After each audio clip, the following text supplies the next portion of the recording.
Yo, guys, what it's the kid, it's the kid, it's the kid, it's the kid, it's the kid, it's the kid, it's the kid, it's the kid, it's the kid. Right in here, trying to live, trying to exist, trying to stay alive, trying to be the best guy that I can be. So we're here for the Sunday Hangout. Hopefully everyone is doing well and doing the whole thing in self-isolation, man. So let me head over to Jude. So Jude, man, how is self-isolation going for you at the moment? How are you coping with it? It's going well.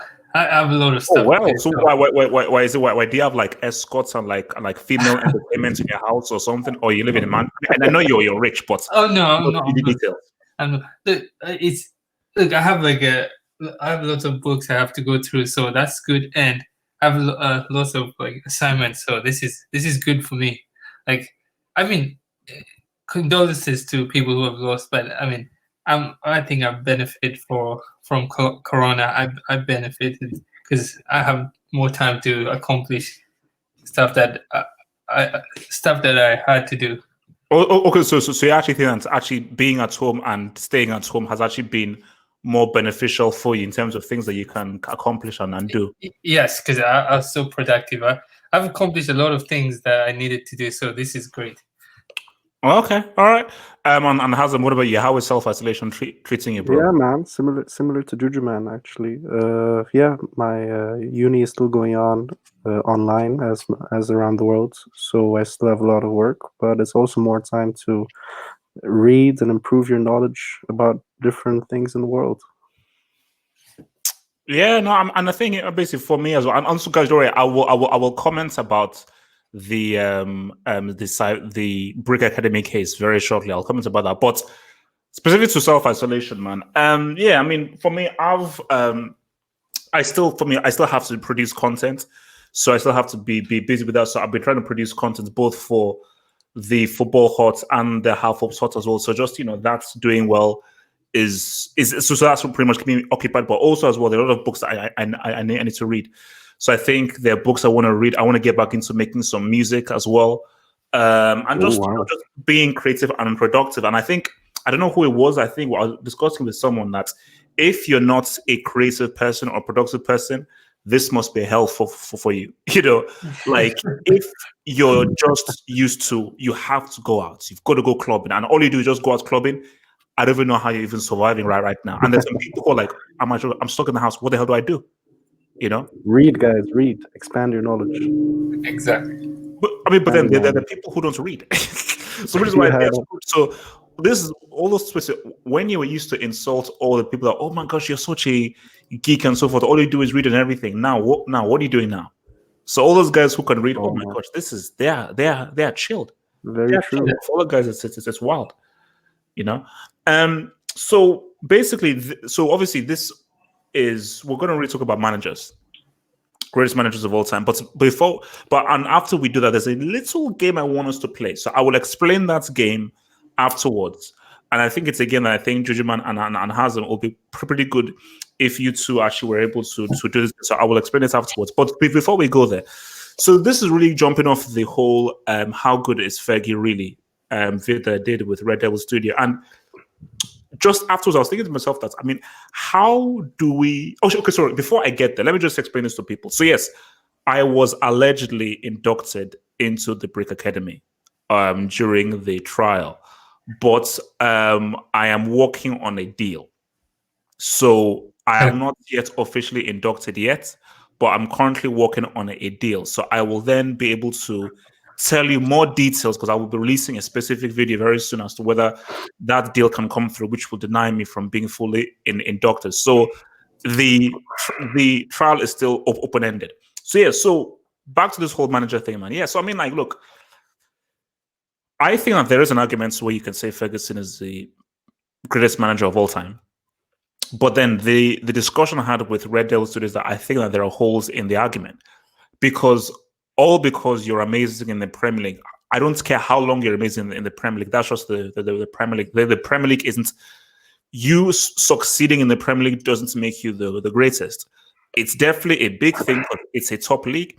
But I now have to know, so what do you do in Europe? What do you do in all of these other places? So I need to see really the full spectrum of your assessment. So before I really get into my Juju man, if you were to say maybe name your top 3 or top 4, top 5 managers, and who would be your top managers? Who would be your top managers for you, Juju man?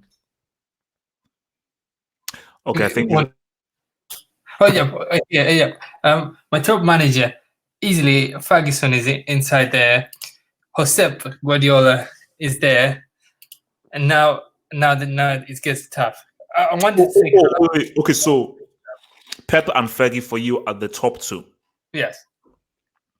Okay, so why Pep? So do you put Pep there purely for his trophies and what he's won? And no, mostly because he reinvented the way he transformed how we play, his system, the possession. But wasn't that Cruyff though? Cruyff taught. Yeah, Cruyff taught him that he's the first. Before Cruyff, it was even Mikel. Like he was the first. Cruyff didn't. Cruyff did. I don't believe Cruyff implemented it. Pep implemented it, and he was at least he was the most successful, like implementing the Cruyff way of playing, because he had the players. And a lot. If you look right now, a lot of people. I mean, before Pep, I'm not sure a lot of teams used to press. Used to build up from the back, and now a lot of teams do it. So he's had a lot of influence. And the one thing, and the one thing too, is the way his system dominates opponents. It's not. I mean, I don't say Mourinho or anything, but if you look at managers like Mourinho, I mean, he just sits back, puts 11 people behind the ball. But with someone like no. I mean, but should we take all because a manager has a specific philosophy? Should we take things away from him? Shouldn't success always be a thing of like whatever tactic you use, as long as you have a tactic that succeeds? Isn't that all we want from a manager? No, because with someone like Pep Guardiola, he dominates. He dominates. Some games he has 80% of the possession. That's domination. And like the way, like for example, if you look at Man City, the players have his teams. If you're a player, you have at least two other options to pass to a player. The one thing I'll say, the one downside is he focuses too much. Everything has to be perfect, which is good, but sometimes players need to just think out of the box and take a shot. But I say his system is. I think he's. Look, I didn't like Pep at the beginning, but I think his system is superior. He would have dominated a lot of managers in different generations with that system. Oh, cool. But then let me ask this then before I go to Hazem. So, if Pep is taken to just a particular team, still very good players, yeah, but these players aren't very good at keeping the ball. They're more attacking players. They're more physical players. Would he still be successful? Would he still be able to manage them, even though that these are not the kinds of players that are good at keeping the ball, but these are more physical attacking players? Would he still be successful? No, he needs. That's the one downside of his system. He needs great players. And by the way, I didn't say teams didn't play from the back before Pep. I just say it wasn't this much. Like I see teams with managers like Unai Emery trying to play from the back when he was at Arsenal. I mean, teams didn't do that. They used to play more directly. Now there's a focus on possession, and so that's partly because of Pep's influence. And what's it called? And he needs good players. In that system, you need good players because I think I've said this before. You need precision. Your passes have to be good. You cannot just be any player. You have to. I mean, you have to have like a bit of football IQ to play that system. You can't just can't have kick and run workhorse in that system. That's the beauty about the possession system. People say it's boring. I don't think it's boring. I mean, I don't think it's boring. Okay. Let me bring in your boy Hazem then. So Hazem, if you're to name, let's say your top 3 or top 4 managers, who would they be then? So for me, the top 3, I agree with Juju man. I don't know if he said number 1, but definitely in the top 3, I'll put Alex Ferguson, and for me, he's number 1, just because of the impact he's had, and Well, we'll go into the reasons afterwards, but number 2, I'm gonna go with Rinus Michels because of the way he actually started total football and the way every player in the team has to be ready and prepared for everything. He has to be good at tackling, good at possession, good at passing, and that was the foundation for Cruyff and Pep, and that's why he was so successful with Ajax and also the national team. But also, number 3, I'm gonna go with one only Arrigo Sacchi. I have to go with this guy, man. I'm sorry, but Also, so put in so I don't so there's no Pep Guardiola, there's no Jupp Heynckes, there's no Lippi. I'm putting Heikens in the top 5. So but this is the top 3. So Heikens I'll put number 4, and Ancelotti number 5. So Pep doesn't make top 5. No, I see him making top 10 for me. So I think it's just that Pep is so fresh in people's minds, and his philosophy has just made a big impact on people growing up or watching his prime recently, that they forget that this style of football has already been started and even implemented by earlier coaches with success. all right, so okay, one thing. go for it. Cruyff was successful, but I mean Pep Guardiola is taking it to another level. Like the way he's dominating in the EPL. I know people don't care about like the EPL, but the way he's dominating in the prior to this season, the way he's dominating in the Oh, no, the way no, he no, dominates. do you know what I say? Because Okay, I have to be yeah. like maybe look see maybe Pep didn't create it, but I think I agree with Juju man. Pep refined it and perfected it. He did. Yeah, Because I know he made it success. Because again, how successful was Michels and Cruyff with that system? Because last I checked, they lost the 74 final to your boy West Germany. No, but he reached the final in an amazing fashion. He beat defending champions Brazil, and come on, that West German team was so good. But did they win the World Cup though? That's the thing. And he got revenge. He won the Euros afterwards, and he beat West Germany in revenge in the Euros, and he won Champions League with Ajax by dominating with total football. So I don't see how it's so like he didn't implement his achievements. Like he had big achievements, man, with national team. What did Pep do with national team? Like he managed national team? No, let's see. He's too good. He's too good. He's too good. No. You can't be too good to manage a national team. No, come on, Judgman, give me a break. No, like see, that's why I say I want at least before they retire, Mourinho and Pep to be in the national team. I won't just let's see how you think. And also look, Pep has an easier job than Mourinho because Spain will always still have quality players. Portugal, how long will they really have quality players for? So, and for me, why shouldn't Pep try himself at a World Cup, which is it's a perfect time. And you see, this is why I think you guys are sleeping on Lippi, because Lippi did it domestically and he did it as well at the World Cup. By the way, Double H, I think the international accomplishment. Oh, don't do it! Don't go there. I'll go there. I think they're overrated. Most managers in international football are tier 3 managers at best. Like, but if you're a previous manager, you don't go to international football. Wait. So, Juju man, yeah, your boy, Lippi won the Champions League in 95-96. Has won 5 Serie A titles, and he also won the World Cup as well. So how is the guy who has won the World Cup, won the Champions League, won league titles, won domestic cup titles, how is he not ahead of a Pep Guardiola? Please tell me. First of all, it's the man, because you say Lippi is not ahead, but what's it called? His style of football. I mean, let's be honest. That World Cup, Zidane plays 90, they lose. But he should have, could have, would have. It doesn't mean anything. He won, but I don't think he's his playing style. I mean, Italy were good, but I mean Italy were good, but it's like he didn't dominate his opponents to the extent that Pep No, Guardiola. no, but Juju. So this is where I've got to ask the live chat. So for the live chat, to be amongst the top managers, do you have to dominate, or is it about success? Because I don't really know whether you have to dominate. That's the thing. Pep No, no, Guardiola no. dominate. Like I don't think you understand Double H. This man, we're talking about La Liga winner. He dominated in La Liga. Like people say, this rivalry with Mourinho, it's all made up for the TV, for the newspapers. He dominated Mourinho. He wasn't even like he won majority of the battle.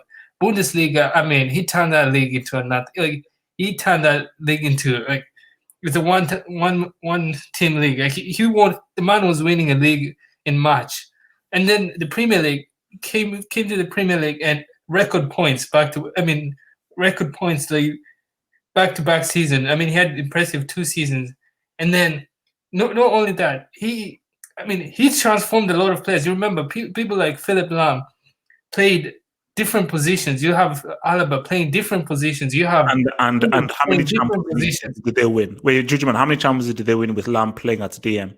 Look, How many? it was close. It was a close. They lost to like Madrid. There's no Yeah, shame. wait. Jujuman, close isn't saying a number. I said how many? 0, 1, 2. How many?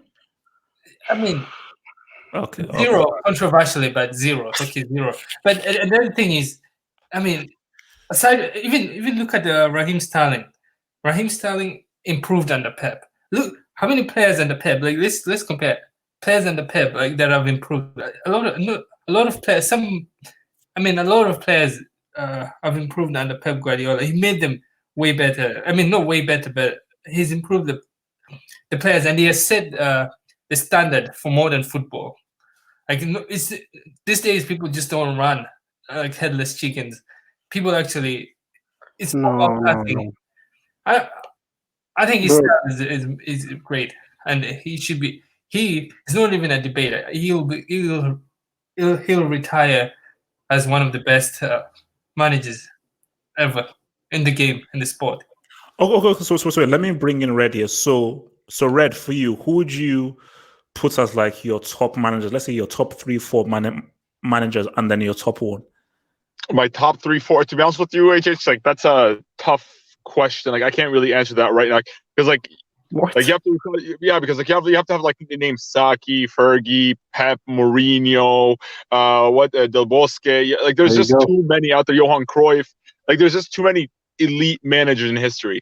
But like if we're talking about between like Pep and Mourinho, or like the top managers, honestly, look, it depends on what I want. Look, if I want, let's say I want to give manager time and I want the manager to develop youth and just to stay at my club for a long time, to be honest with you, I'm always going to pick Fergie. Nobody, I think out of all the managers, the one that was most successful is Ferguson. And the reason for that is for Sir Alex Ferguson is because he took over a club that were in Liverpool's shadow. They couldn't even look Liverpool in the eye. They had nothing. Liverpool had all the league titles. Liverpool had everything. And he took over that club and retired after knocking them off their perch. His words.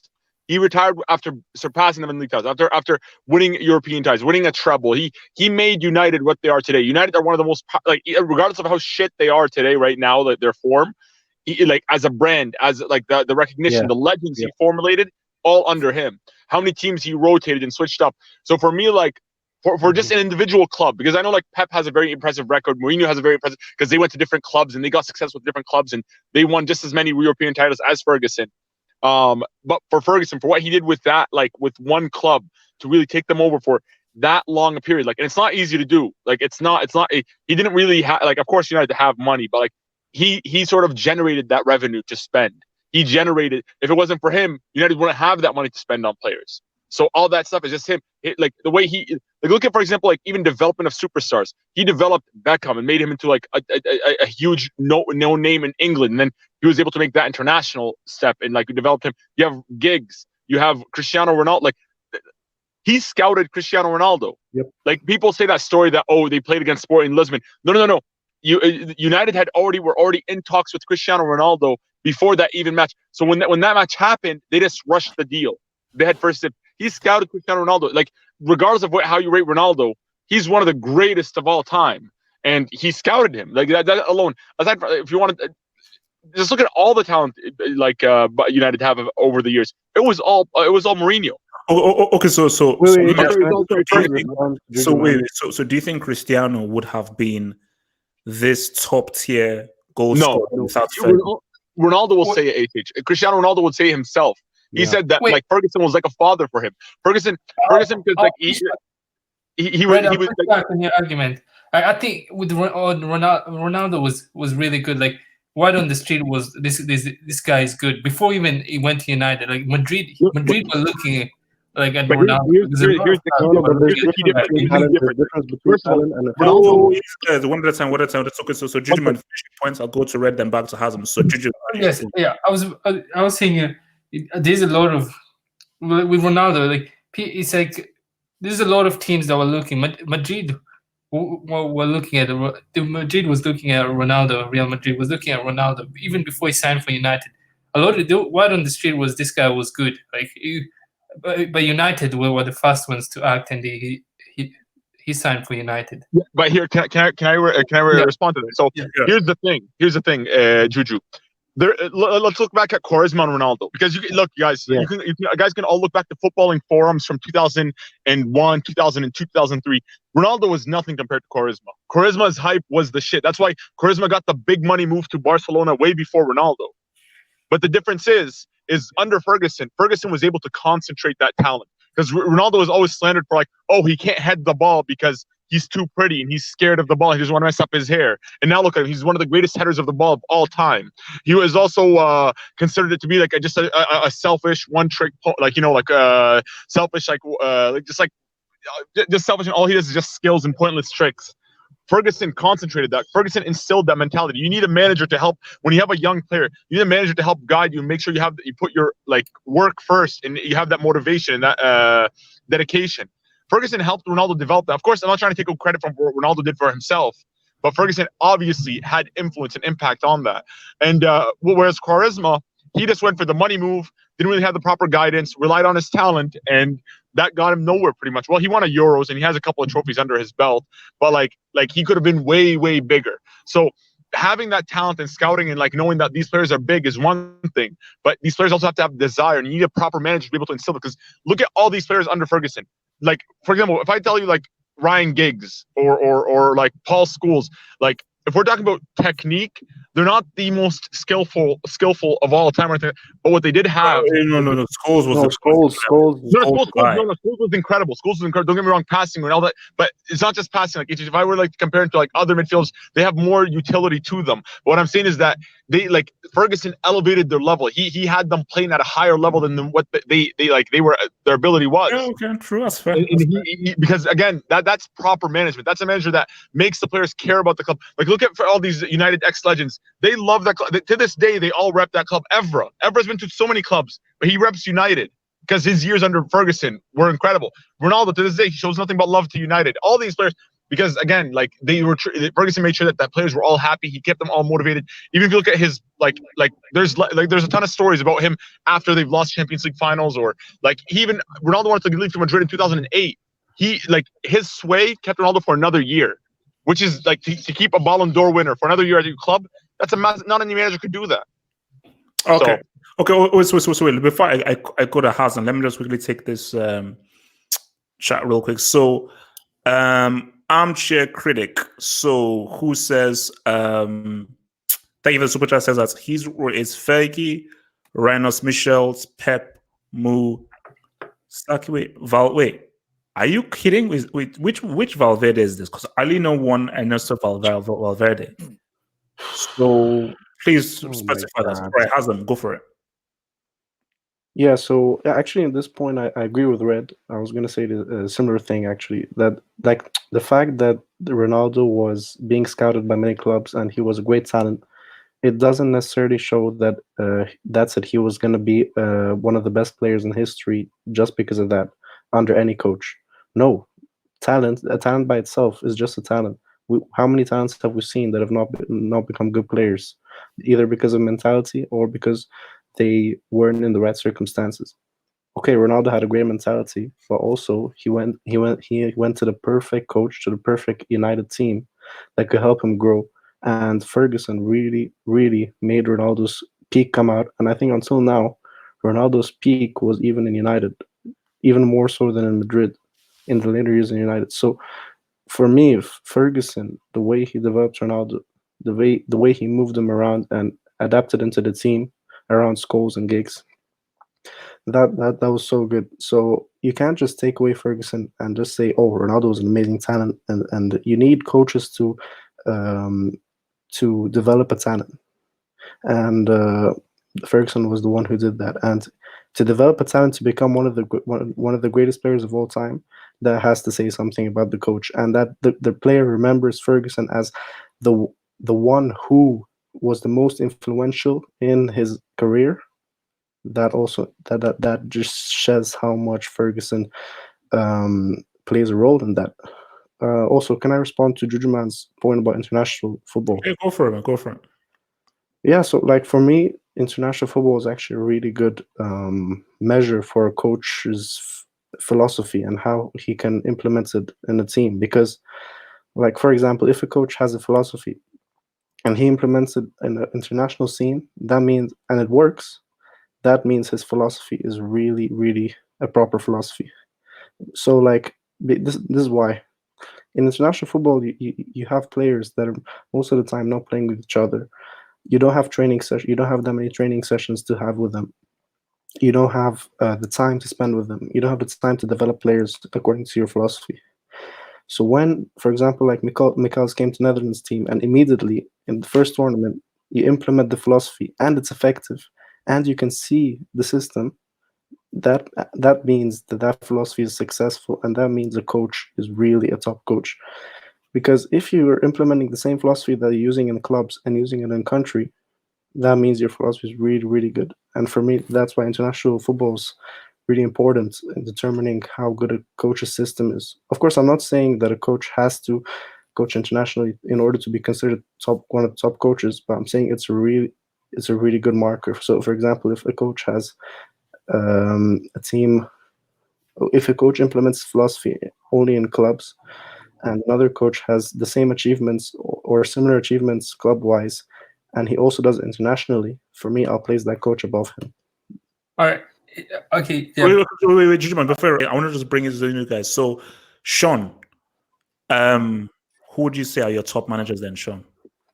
I would say, well, I kind of agree with. I think because I came a little late. I think Ferguson, right? Yeah, I think Ferguson is the greatest simply because through various eras. He's managed in 2 decades. He's gone through different teams and players. He's developed some of the best players of all time. He's had players that weren't necessarily that technical, and he was able to get them to buy into their two system. Champions Leagues in almost 30 years. That's true. But that also, there's an overarching point of the Champions League. That's the point. It's such a difficult trophy to win that it's not always a true reflection of how great. But the point is, Ancelotti won more Champions Leagues in less time than Fergie did. So and so did Pep has 2 in like 11 years, and you berate Pep. So what's the point there? So the logic there is that the logic you can't just see. I didn't know, but I didn't bring in Pep. I said Ancelotti has one.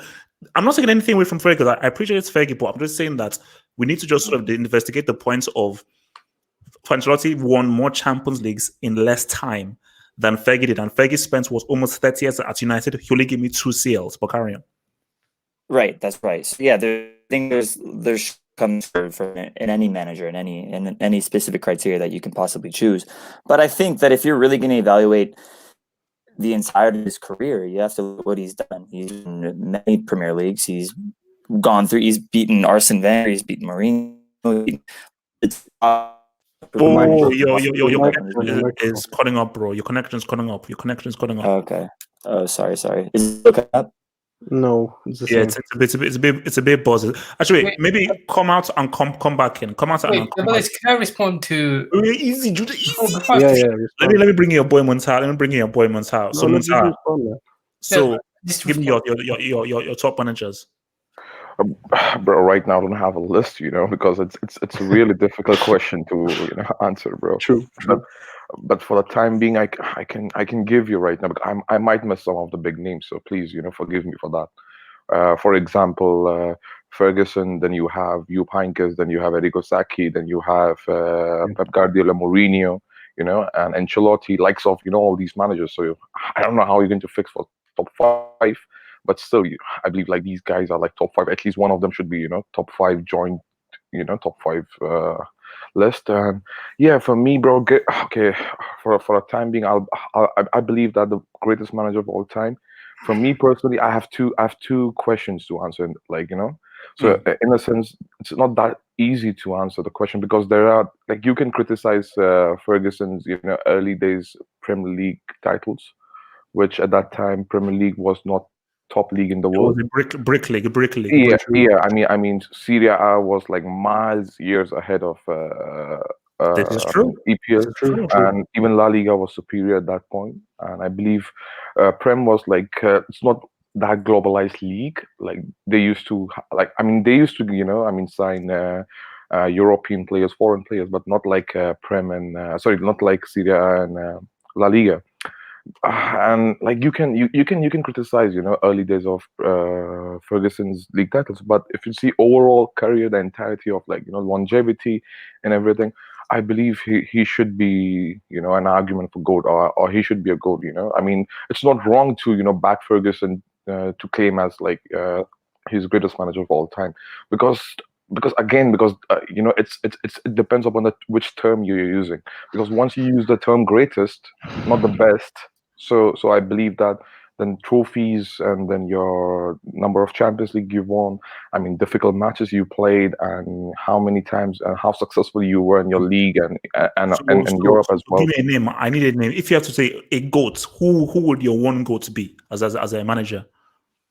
Bro, right now I have a like strong case for Sir Alex Ferguson, I believe, and Sir Alex Ferguson should be the greatest manager of all time. You know, as per look, you can criticize for other managers as well for the league titles. Pep Guardiola league titles for Bayern Munich is like useless. I mean, come on, we know that. Like the Bayern team was stronger, but with Barcelona, I mean, early Barcelona league titles. Come on, we know the Barcelona was a strong team, so they're supposed to win. Okay, I mean, I'm impressed by Pep Guardiola's achievement in England, which he did with 198 points in 2 seasons, and that's why I'm rating him in top 5 managers all time. But if you see over entirety of the career, and not just isolation of, you know, this Champions League, okay, how many UCLs you won? So I have to you know, rate Sir Alex Ferguson as the greatest manager of all time. But you can argue for Mourinho, you can argue for Pep Guardiola, you can argue for Jupp Heynckes, you can Ancelotti as well. And yeah, man. So I believe Ferguson is the greatest manager of all time. Yeah. Okay, and let me bring in your boy FG, man. Wait, can you hear me? Yes. Yeah, yes, we can completely hear you, man. Okay. Wait. I just got in. Did You say everyone Ronaldo's the greatest manager? Nah, I'm gonna say. Look, man. No. This guy would admit that he would use that Euro final as being one of. I mean, he has an international trophy. Euro final. Sick man. Look, man, talk, bro. Look, man, it's obviously Ferguson. 25 years at the top level. Every time he's been challenged. 2 seals in 25 years, but carry on. Wait, what champion? I mean, look. As I said, 2 Champions Leagues in 25 years, but carry on. But there's only 2 managers that I got more, and that's Ancelotti and Zidane. So that's not even that bad. No. All I'm saying is that's a long time to spend and only 2 seals. Okay, what about Mourinho? In like 9 years? But Mourinho has been here for 20 years also, and he only has 2. Did I mention Mourinho's name? Did I bring up Mourinho's name? Okay. By your logic, I'm changing my answer. I'm going for Zidane. Zidane is the greatest manager of all time. He has 3 Champions Leagues, and he's got a league title. So he's the greatest manager of all time. According to your logic, he's the greatest. FG, take me out of it. HH is just a bystander. So basically, you believe it's Fergie, isn't it? You believe it's Fergie. Yeah. I mean, look, there's nothing to be said. 25 years, he's had every time there's been a new opposition that came in that would like Arsene Wenger, he managed, beat him. Chelsea managed, beat him. Man City challenged, beat them. Look, and then when the football in the Premier League changed from 4-4-2 to 4-3-3, he managed and thrived. And he's also the only manager in the Premier League history to win 3 consecutive Premier League titles, 2 times during the late 90s and the 2007 to 2009. So the resume is unmatched. He's got 2 Champions Leagues with 2 different teams. I mean 2 different United teams. So in like 2 different eras. So not to mention he's been in numerous Champions League finals before. He's been in like 4 finals. So there's like, and no one comes like, I mean maybe, yeah. And I don't think anyone comes close, honestly. Okay, all right. Okay, so guys, we're gonna play a little game. Oh, can I respond, Double H? Hey, this Yeah, respond to me. Wait, who did Juju Juju pick? wants to Who did respond. Juju pick? No, I picked Ancelotti. Look, fair points, Red and Hazard, because I want to respond to them. Because look, I believe Ferguson is the great. I mean, he's the greatest. Like it's like I think we have all that. We agree that Ferguson is the Unanimous greatest. decision. And you can see, like, example is you see how. I mean, Klopp is doing with Liverpool. Like he's transformed Liverpool. I mean, kick and run players like Salah look good. So I think the managers. I think the managers have a good point. I think the managers like Pep. I mean, managers like Ferguson is good. And the other thing is, Hazim, your point on international football. You say that players play in a different system, and that's hard to make them play well. But the one thing is, I think that's overstated because most of these players play in the same league, so they're different teams, but it's close to the same system because they're in the same league, and most of them are really good, so they can adapt. And if you manage a country internationally, if that country has like abundance of talent, like Deschamps, look at Deschamps. Even Germany, he will never be considered as one of the greatest managers when he retires, even though he has a World Cup, because that France team is loaded with talent. So yes, and the other thing with Germany too, like most of those players before that 2014 World Cup, they played in the same. Like they were playing in Bundesliga, majority of them. So. Like, how much coaching did he actually have to do? No. Low deserves credit. He deserves. I was like, it. No, he deserves. With that German team 2014 that he started from 2010. No, 08. And then progressively they got better each tournament, and they eventually won a World Cup. True, but so I think he plays a part in it. Yeah, see, I give him credit, but majority of the players play in the majority of players in that team played in the same league. So the point was that they play in different systems. I mean, I don't know. I think that's a bit overstated. And the players are really good. So if you make it international in a team like Germany, like these players can adapt their system. And the other thing I want to say is Champions League, like, because people like to mention Pep Guardiola, he didn't win Champions League and all that. But I think first of all, I think that tournament, it's a moments tournament. Like, it's a moments tournament. Like you see people that like stop changing the argument to suit your thing. No. Di Matteo has a Champions League. How many people actually rate Di Matteo? How many people actually even know who Di Matteo is? Just saying. I do. He's scored a very good goal in the FA Cup final for Chelsea, man. All right, but then just another thing. As for Carlo Ancelotti, people say he's top 10 manager. I think he's a glorified babysitter because I agree, man.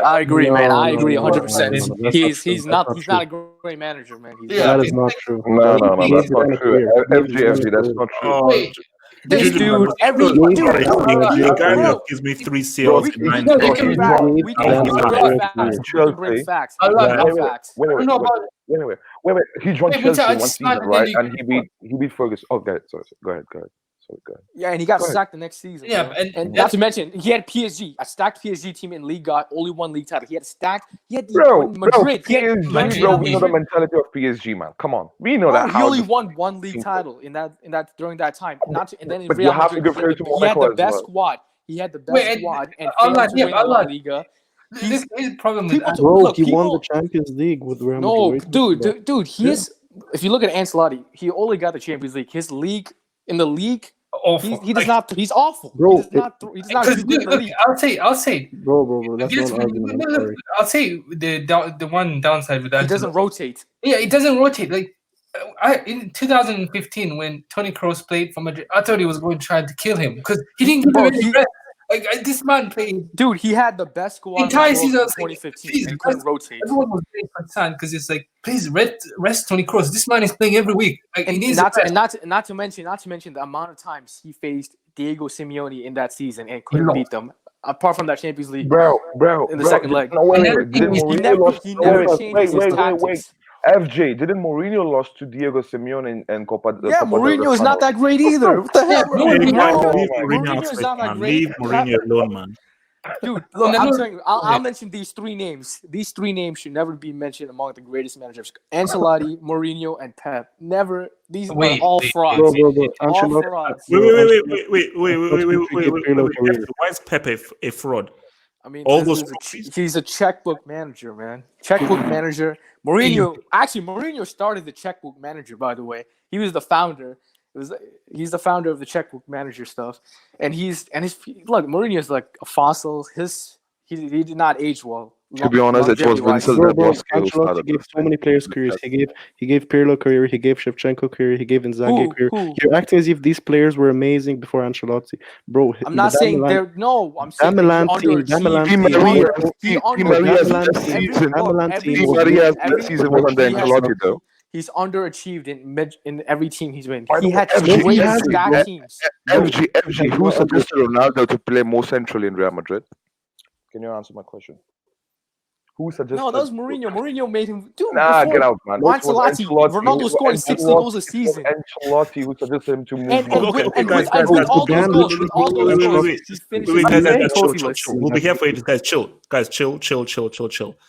Look, I think this has already been a good conversation, and so forth. We'll be here forever. We'll just have to agree to disagree. But still, I still want some answers for Fergie's thing. So I want to just bring in these dudes. So, okay, all right, wait. Okay, this is how we're gonna do. So, okay, look, this is what we're gonna do here.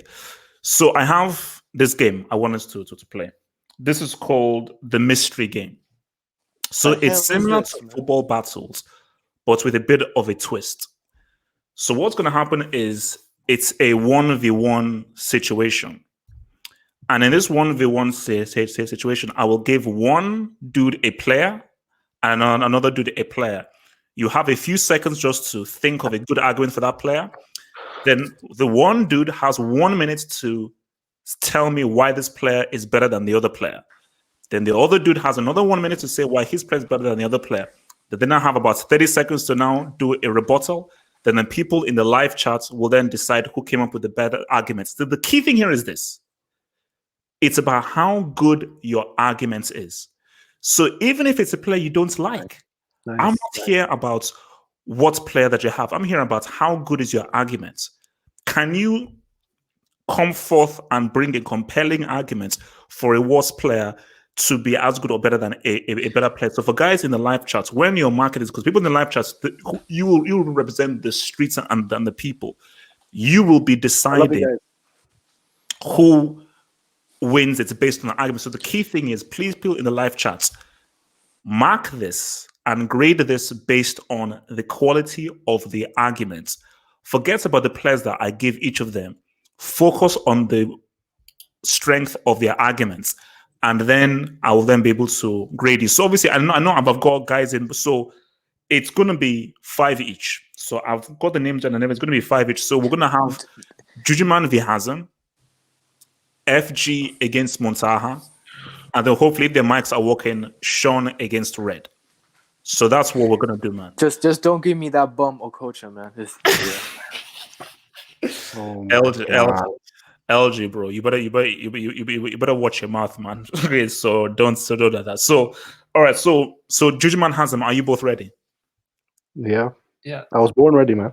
Okay, so remember, so when I give you the name, you will have a few seconds just to think of strong arguments for each dude, and then we'll then write. So, Jujuman, your player is Ozil, and Hazem, your player is Wesley Sneijder.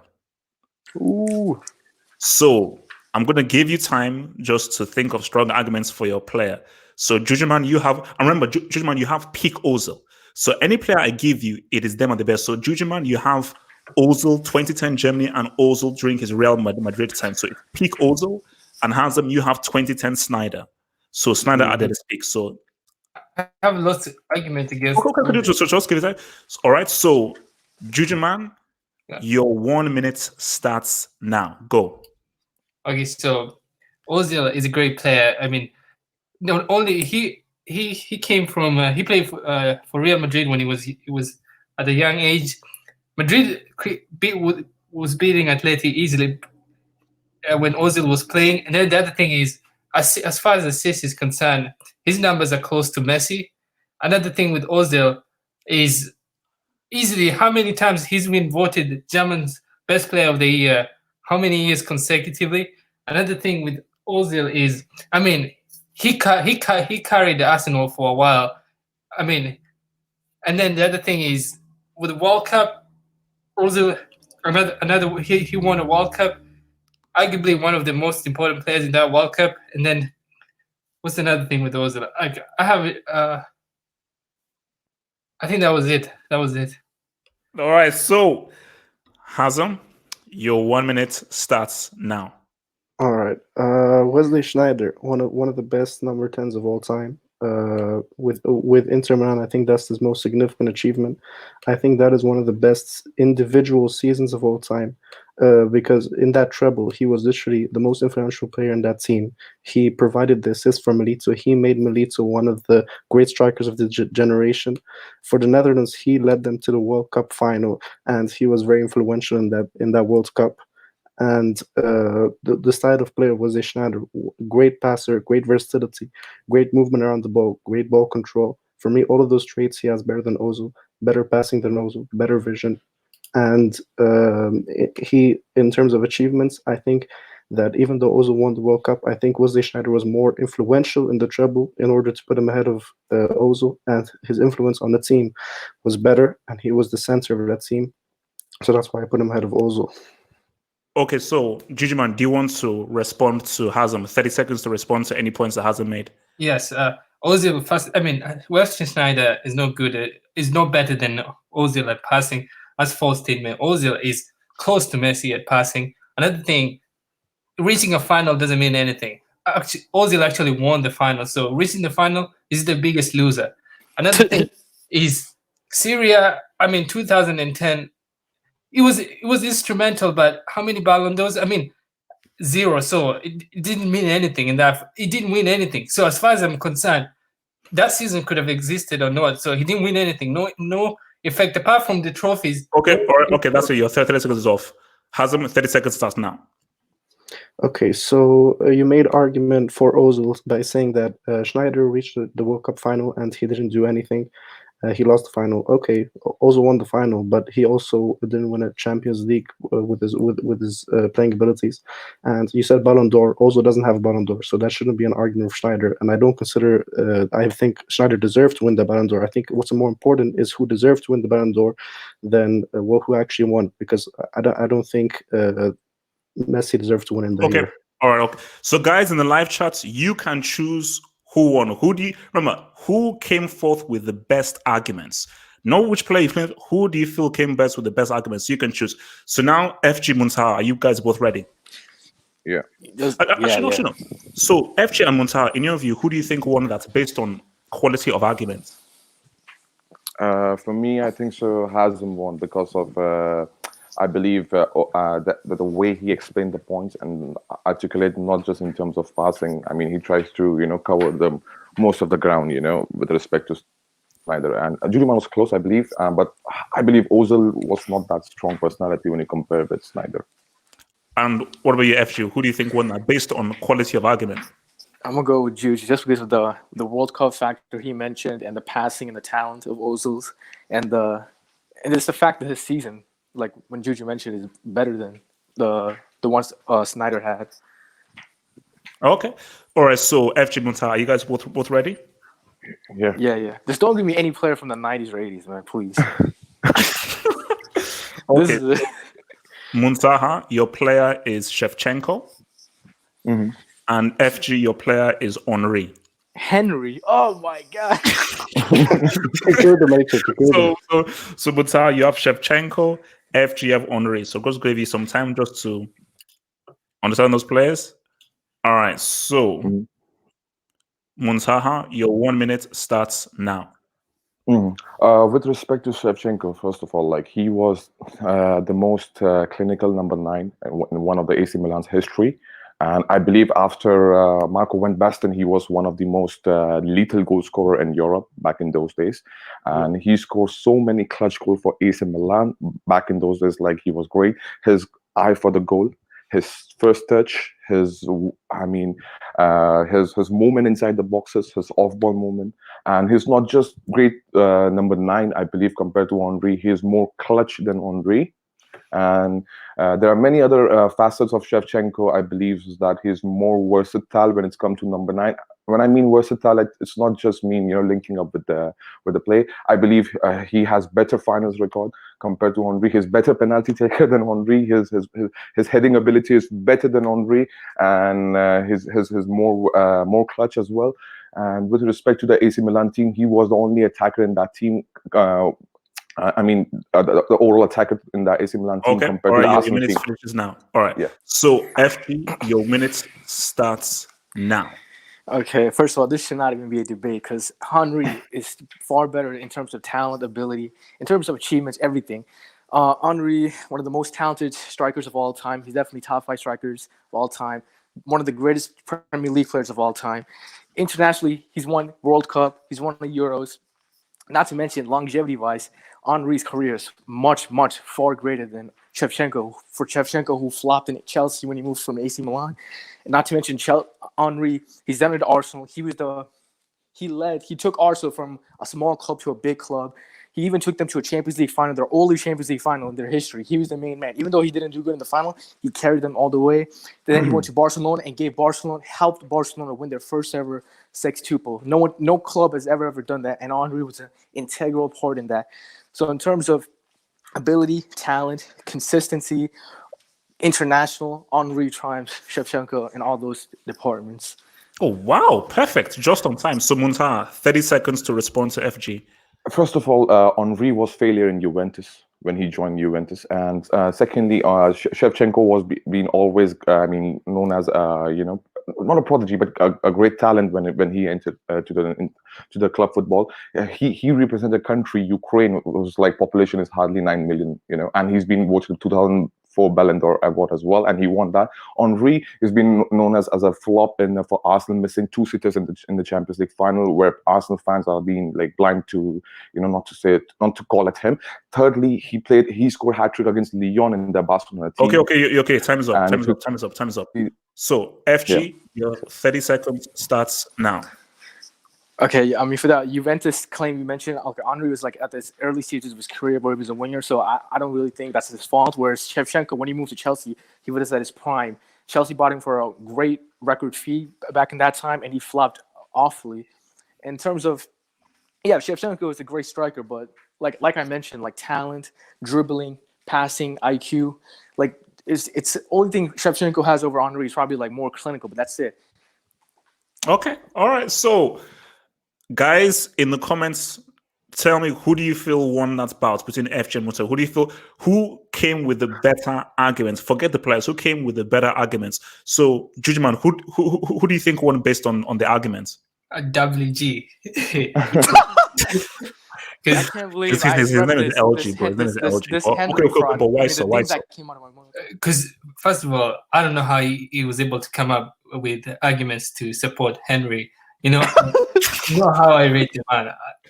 I know he's people regard him highly, but he's not a good. I still think he's overrated. And FG made great points, mentioning his World Cup. He won his World Cup even though he was decent. And the Barcelona point, winning six trebles, even though he was a passenger. I mean, he wasn't a passenger, but he was all right. He said passenger. You rude man.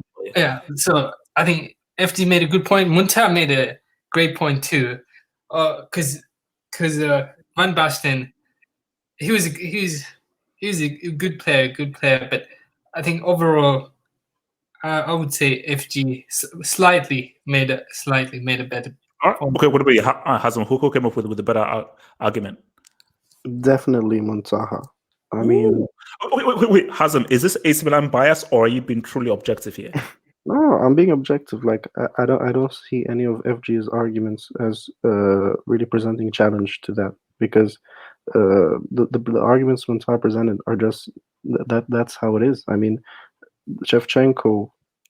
I'm not gonna go. Okay, I'm just gonna tell you which arguments Muntar made that was good.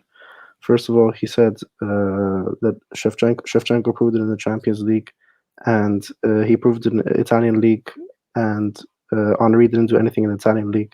And also to add to that, the toughness of the Italian league at the time Shevchenko was doing it was a nightmare for strikers. So I thought that point was great. So I'm trying to remember. Yeah, that was the main points that. FG, can you remind me what points you made for Henry? No. I mean, like the point that Muntar, because I know FG tried to get Muntar out of there with the whole international thing. But what Muntar said was, you're going to compare France and Ukraine.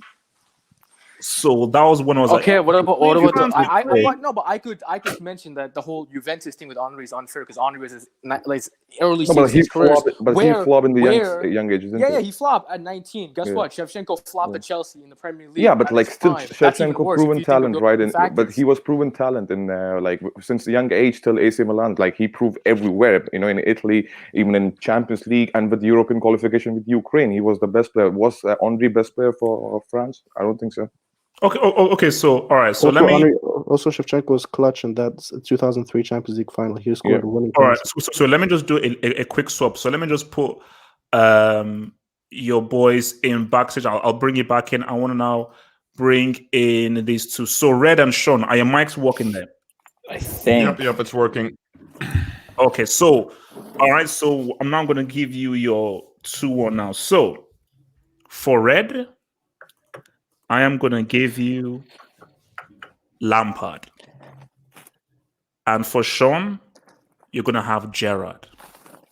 So Red, you have a Lampard.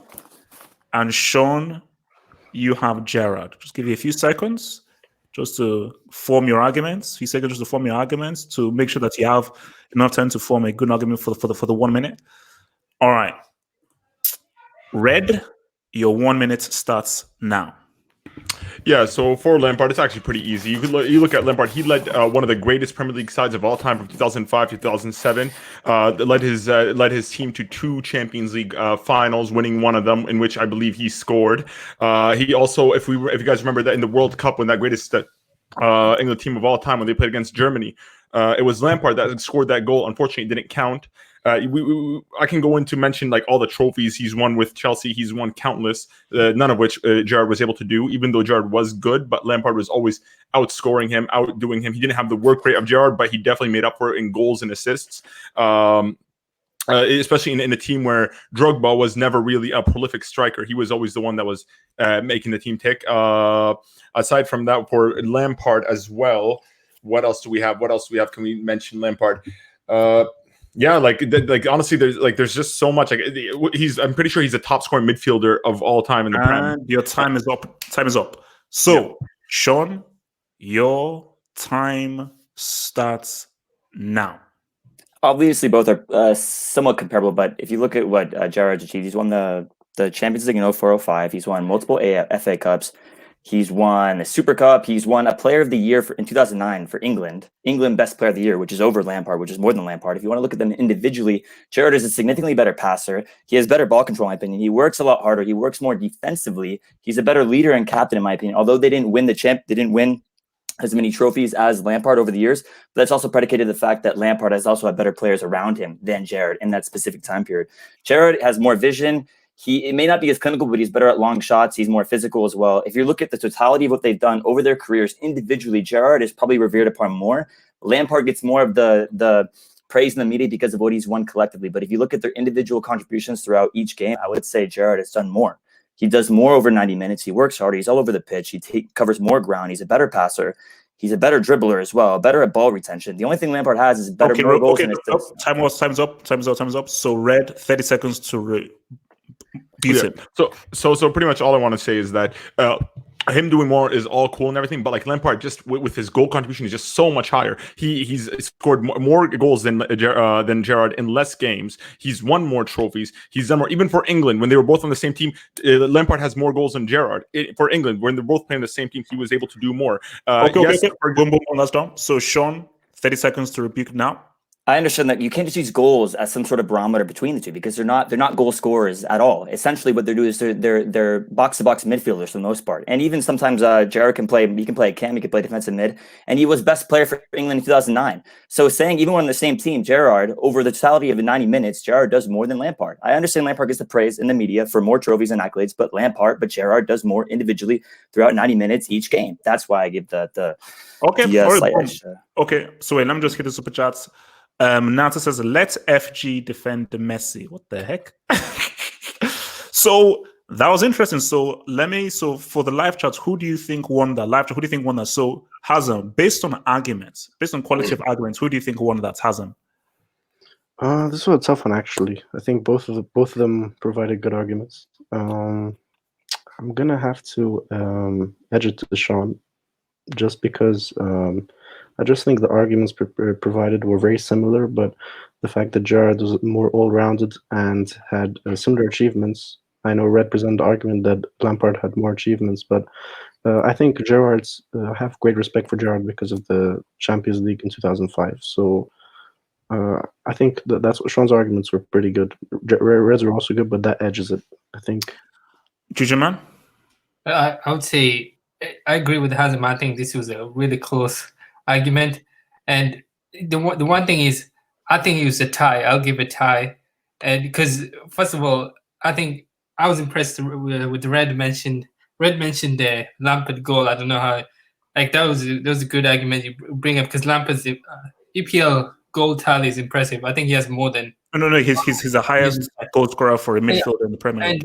And I was surprised Sean was really good with his argument of because how he supported Gerrard's player profile. Because I think, first of all, he mentioned the Champions League, and I think Champions League, I mean, I said it already, moments tournament, and the fact that he was able to defend a player whose main contribution comes from winning the Champions League. I think Sean did a good job too. Okay, no. For me, I thought I was really close. It was really, really, really close, and I think Sean's argument of Gerrard being all round was a good one based on his all round thing. But when Red came in with what Lampard has done both in league wins and also what he's also been able to do in the Champions League win, as also scoring in the Champions League final as well, and just what he's been able to do achievements-wise is huge. And I think. Because a lot of people may make the points of how Lampard had better players around him, and I think Devil made this point on Twitter. It shows how good Lampard is that he'll still be able to shine through with so much quality around him. That's even more so an amazing that he was able to. I thought Loloke was a good bout. So let's do a quick swap-a-rooney. Just for the record, I do believe Gerrard's better than Lampard. So, but then you see that's the whole point of the game. It shows your quality of your arguments. All right. Who do you think won all the other games? What's that?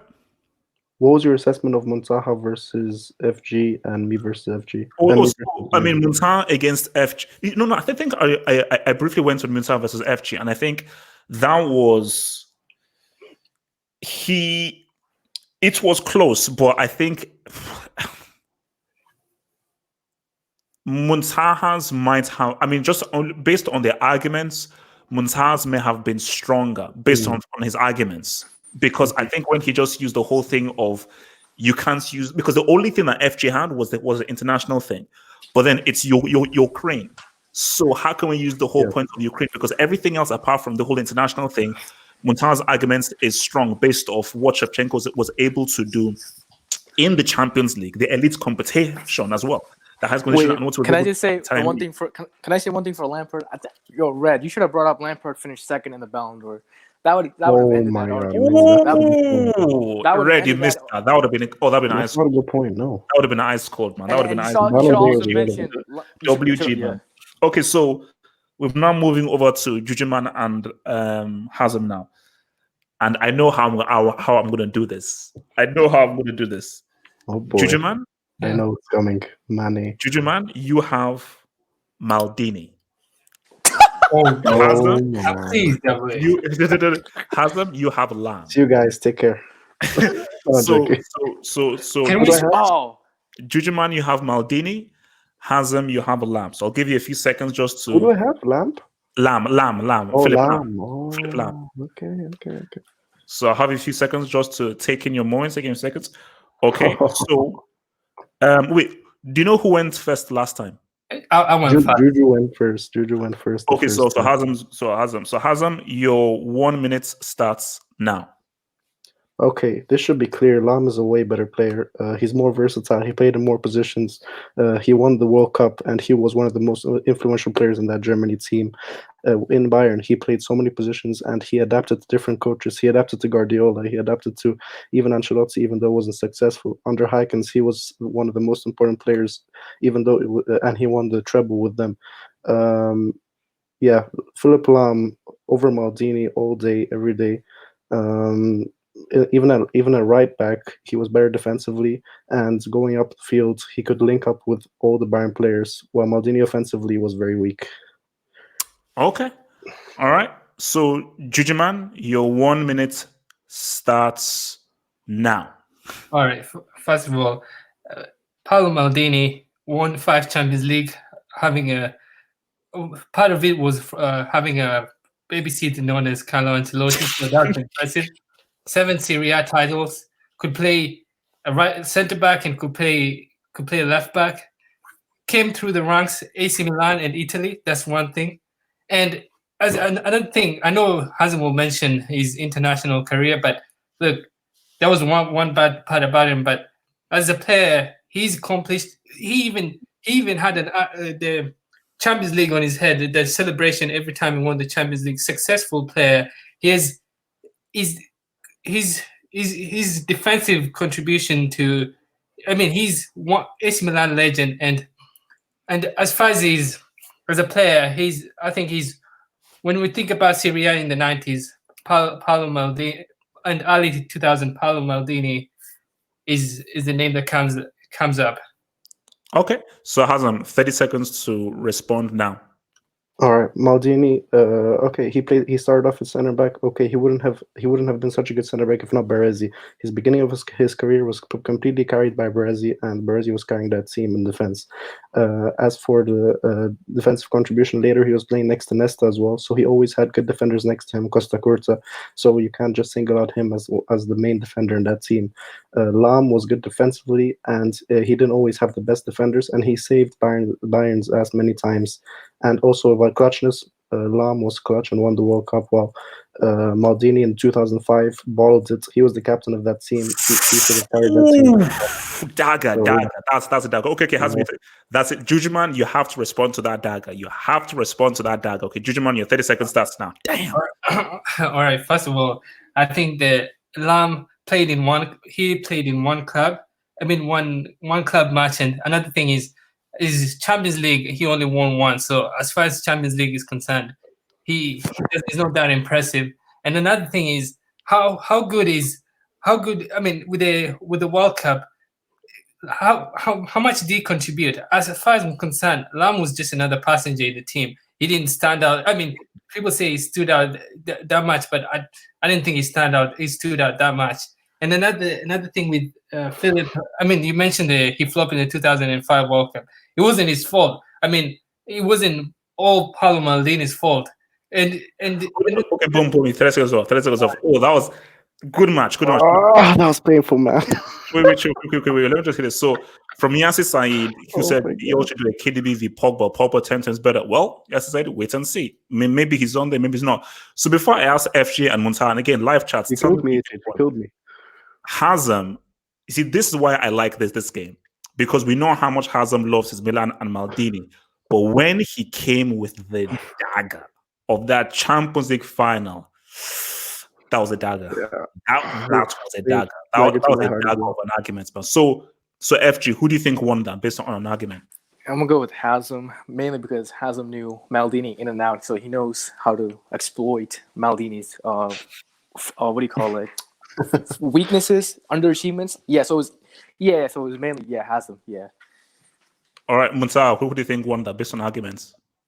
Bro, it's based on argument. I mean, Jujuman also came with a really great argument. Has some point.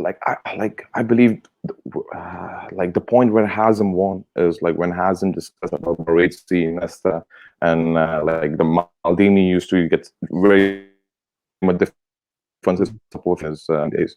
So I believe that Hazem won, but Jujuman's point of saying, Maldini 26 titles and all those things, so respectively, and 5 Champions League, which is a great achievement as well. So I think it was really close, but Hazem edged it. Yeah. Hasn't won it. Okay, that's cool. That's good. No, that's as good as a good fight. So can I vote? I think Jujuman won, to be honest. No. For me, look, I think this is just fun. It's about fun, man. I think it was a fun battle. Yeah, Juju, you should have mentioned how Maldini is more like iconic. When you think of defenders, you think of Maldini, not like Alam. True. Like, because you can come up with any arguments you want to come up with. It's all about trying to convince. I got it. I got the best. He defended against peak R9. Lam never had any of those opposites. You should have. True. Okay. So now for FG and Montana now. So let's see let's see how strong WG is. So for FG, you're gonna have Manuel Neuer. Oh, okay. Munzaha, you're gonna have peak Buffon, not the bomb that we see right now, but peak Buffon. So Munzaha has peak Buffon. FG has Neuer. So who went first last time? Muntaha went first. So FG, your 1 minute starts now. Okay, I'm gonna say it again. This is not the debate. The only thing Buffon has over Neuer is longevity, and even that longevity, he was in his last toes. Neuer, he if you're talking about revolutionizing a position, Neuer is that player. He revolutionized the art of goalkeeping. He's won a World Cup, influential. He was great in 2010, amazing in 2014. He was one of the best players in the World Cup. I think he finished second or third. He was third in the Ballon d'Or rankings. Not to mention, he's won a Champions League, something Buffon has never done. And his peak years is the most, like, in terms of goalkeeping, it's better than any player, any goalkeeper in history. He revolutionized the sport, and he made the term sweeper keeper, which no other goalkeeper has. Even though Buffon is great, he doesn't come close to achievements. He doesn't come close to peak powers, and he doesn't come close to influencing the game to the highest degree of a goalkeeper can do. Okay, damn, those were he had a few key ones there. Munsa, your 1 minute starts now. Buffon made into cut as like one of the generational keeper as well. Buffon has been known as for his reflexes, his ball positioning, his positioning, his ball control, handling, and even Buffon has been known as for playing from back as well, for creating Juventus back in those days under Marcello Lippi. Buffon has been known as for one of the best penalty saver, like when it comes to penalty specialists. Buffon has been known as for the clutch for the 2006 Italy World Cup, and he literally saved one of Zidane's shot in that 2006 World Cup final, which could have ended Italy's career. I mean, the Italy tournament over there. And Buffon has been known as the most consistent goalkeeper in the history of football. Buffon has been played the highest number of games in Serie A from 2020s, and Buffon has been reached multiple Champions League final, which you cannot blame, except 2017 final. But even after that, Buffon made some crucial save against Barcelona in the Champions League final, semi-final. All right, FG, 30 seconds starts now. Okay, you want to talk about Buffon being a great goalkeeper? He played in Syria, where he played for Juventus, where he had amazing defenses all around. And he's never had any iconic, other than that World Cup save against Zidane, he's never had iconic performances such as Neuer against Algeria in the 2014 World Cup, against peak Emerson, where he saved Bayern in those 15 minutes.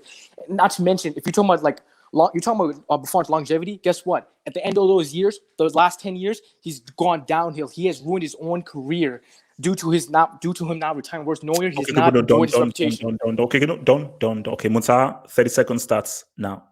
Buffon was literally one of the greatest goalkeeper of all times been nominated. Buffon saved literally Iniesta, like in quarterfinals, a one-on-one save. Barcelona could have come with 1-1. Buffon has been played even against the peak Emerson, peak Champions League final against Emerson, and he made some crucial great saves against Emerson. Buffon has been played against Real Madrid team in 2015 semi-final, and guess what? Manuel Neuer has conceded 10 goals against Cristiano Ronaldo. Lionel Messi has finished him in semi-final Done. My gosh, that's been the best battle. Wow, That's been the best battle. Great. Okay. Live chat, what do you think? Live chat, what do you think? Okay, Hazem, your view. What do you Wow, think? man. Like, definitely for me, Muntaha. Like, but this is the main point. FG, when as soon as he brought up, he said achievements wise, Neuer outclasses Buffon. Then then Muntaha came back with the crucial save of Buffon in the 2006 World Cup. That And was I the thought that one, and I think FG should have brought up the Neuer's World Cup more because No, I Neuer did. I was, said he was finished third in the what do you call World Cup rankings, and he won top 3 in the Ballon d'Or rankings, which Buffon's never done. yeah, but what about Neuer's performance in the World Cup? As like he won the World Cup. I mentioned the iconic performance Neuer has, which is that against the Algeria game, where he defined Mhm. where he made the sweeper keeper term. Yeah, well, for me, the point that Montas said about the save against Zidane, that was like way more crucial than Neuer's save against Algeria. Okay, So- okay. So, Jujiman, what about you? Who do you think won this? I say it's a tie too. I mean, I say it's a tie because Monte's point of Buffon winning a World Cup was good, and how his longevity, even though I think his career was over in 2013, that was a good point. With Neuer revolutionizing the whole sweeper keeper, I think FG made good points about that. And I know he mentioned the Algeria, which was he saved Germany that game because Algeria was going to win if it wasn't for Neuer. And another thing, so with that argument, I say it was a tie, and yes, I say it was a tie. So basically, I think when FG mentioned how Neuer revolutionized the position, I was like, I don't know how Muntaha can come back from there. And as Muntaha was making the point, I was like, yep. But then when Muntaha mentioned that crucial clutch save against Zidane, I was like, that Tasty. was huge. Because for me, I don't think Neuer has a save as crucial and as iconic as that in such a high profile game. So Yep. for me, it's tough. Like for me, I can't. For me, I can't choose. It was close, man. It was No, close. you know it's Muntaha. Okay. So look, let me do a quick swapperoonie, man. Let me just do a quick swapperoonie, bring in some new guys into the whole thing. Okay, so Red and Sean, do you have your mic? Yeah. But can I say something? Because I have to leave. Can we do Pogba versus KDB real quick? Because I have to go, so we can do this one. This one would be a good one. Because me and Sean have this debate constantly. So can we do Pogba KDB? So do you have a preference, or I can give you either? No, I'll go Pogba. He wants KDB. Oh, okay. So you guys want to do this now then? Yeah. Sure. We could also do it formally in the future as well. We can do like a little a little preview. Okay. Since that's okay. So Red for Pogba, Sean for KDB. All right. So Red, your 1 minute starts. Sean goes first this time. I went first last time. HH. Okay. Sean, your 1 minute starts now. Yeah, he won't play the year in Bundesliga, which for Wolfsburg, a team that was not even close to some of the teams that Pogba has played for. KDB is a significantly better crosser. I think better ball control. Pogba has a little bit better skills, more skills, but KDB's vision, execution of passing, his stamina, the fact that he tracks back more often. I think he contributes more over the game. He's been influential in every manager he's played in, except for the possible exception of him, but then a lot of players faltered on him. But I think KDB, what he brings to a team overall is far more. He just does far more on the ball. He does his passing, crossing, and work rate. I think that he just brings much more to a team. And what he's done at City, he won Player of the Year for City as well. And he's got more. I think he's almost broke their assist record. He's doing magical things in such a short amount of time under various managers and in 2 different leagues as well. Whereas Pogba has faltered for Man United at some points, and at Juventus he was swapped here. So he was never the star either. KDB was a star for every team he's been on. Best player for every team he's been on. So there you go. Okay. Red, your time starts now.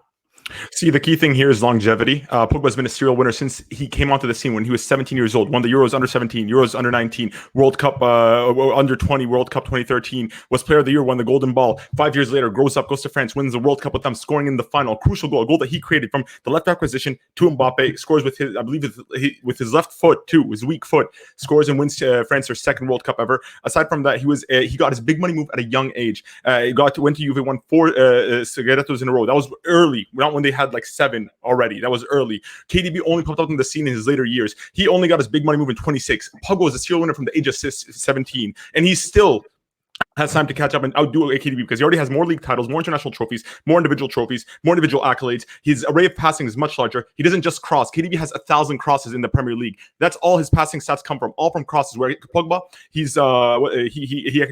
could thread balls better. His passing array is much larger. He's a better goal scorer. He's a better defender. He's better physically. Thumbs up. Okay, so Sean, respond.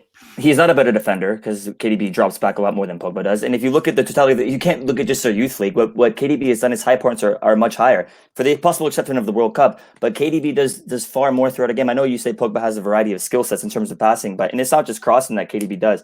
He does a lot of intricate build-up play. He for Manchester City, he won Player of the Year. I know Pogba has more youth awards. Okay, Red, your 30 seconds starts now. KDB's biggest achievement is just getting a lot of assists in the Bundesliga, in which he lost. He didn't even win. He went to Manchester City and has only won 2 league titles out of the 6 or 5 years that he's been there. Pogba's a serial winner. Pogba wins a trophy every single year. Even last year, where he didn't win a trophy, he made it into the team of the year for the PFA, whereas KDB didn't even make the team of the year. Because he was injured, granted. Aside from that, Pogba. Don't. Okay, guys. All right. Damn. Okay. So, Montaha, who do you think won that based on arguments? Bro, like, to be honest, bro, the arguments like posed by Sean and Red was like really great, and like both of them like touched the topic upon the technicality of football. I think so. Sean did more than Red, but Red tried to discuss more about the achievement. But that's also an individual. I believe that this argument was like difficult. I think so. Red wins this. Yeah. Okay. What about you, FG? Who do you think won this? I think I'm gonna go with Red, mainly because he exploited the KDB passing thing with the whole crossing. So I think that was like the main argument, the point that stood out the most. Because even though KDB gets all these assists, it's literally from crosses, whereas Pogba is more all around and has better passing. So that won it for me. I don't think Pogba KDB just crosses though. I think that's just a false narrative in recent years. But then again, we could do a larger scale. Okay, all right, okay. So let's just do that's true. A quick swap running. Let me bring in. So Vas, is your mic working there, Vas? Yeah, it is. And can I have like one? I have one. What do you call it? Like I have one. Just like I just have one thing that I want to say. Like if you're gonna do the Pogba KDB debate, I think like we should probably do a 2v2 because I actually have done a lot of research in the topic, and I actually have like a lot of like counter arguments to Red's points. Like I actually, like he said, Pogba has a much wider passing range. I mean, that's actually not true at all, and I actually have like the research to back that up. So I just have that just that request for you. Okay, fine. Let me just take the super chats. Says Red showed more passion in this debate than the trial. Bro. He got paid, bro. Bro, look, man, no comments, man. So Abdullah, is your mic working there as well? Yeah, it's working. All right, good. So for this debates, Abdullahi, you're gonna have Wayne Rooney. Damn. And Vas, you're going to have Michael Owen. Ooh. So Abdullahi, Dude, I don't know enough about Michael Owen to have this debate. Okay. So you said you know enough or you don't know enough? I don't know enough about Michael Owen. I don't know much about Wayne Rooney. Okay, no, that's fine. Okay, no, what? No, we'll change that. We'll change that. Well, let's change that. So, Abdullahi, I'm gonna give you Harry Kane. Wow. Okay. And Vas, I'm gonna give you the Cannibal Suarez. Oh, okay. How is that fair, man? How is that fair?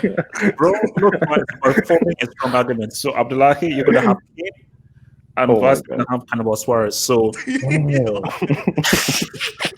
so Abdullahi, your 1 minute starts now.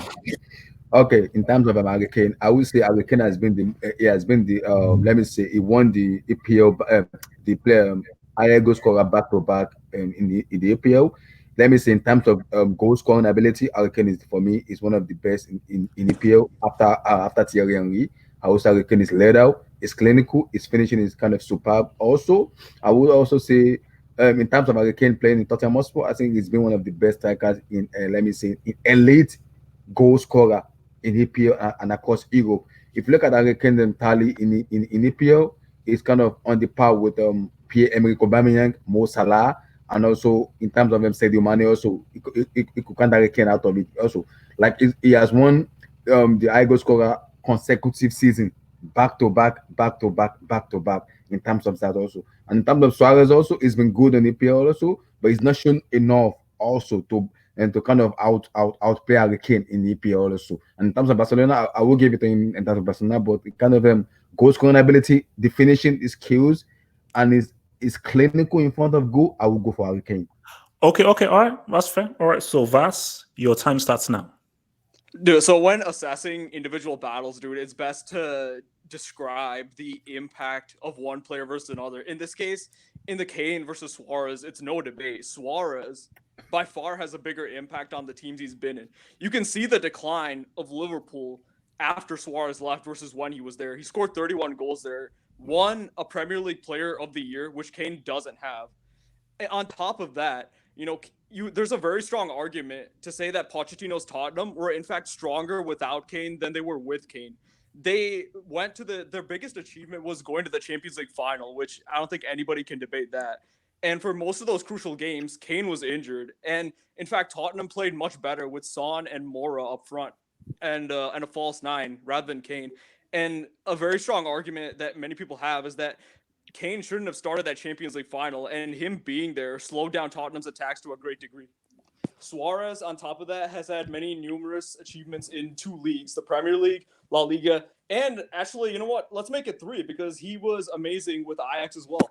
He is one of the few players to outscore Messi and Ronaldo. Time is done. So, Abdullahi, your 30 seconds to rebut starts now. I would disagree with that because if you go back to the World Cup, Hurricane was that goal scorer in the World Cup. He won the goal scorer. He was given the award of the high goal scorer. What was Luis Suarez? He didn't show up in the World Cup. Are you gonna tell me Luis Suarez has been playing very well? It was flop in the World Cup.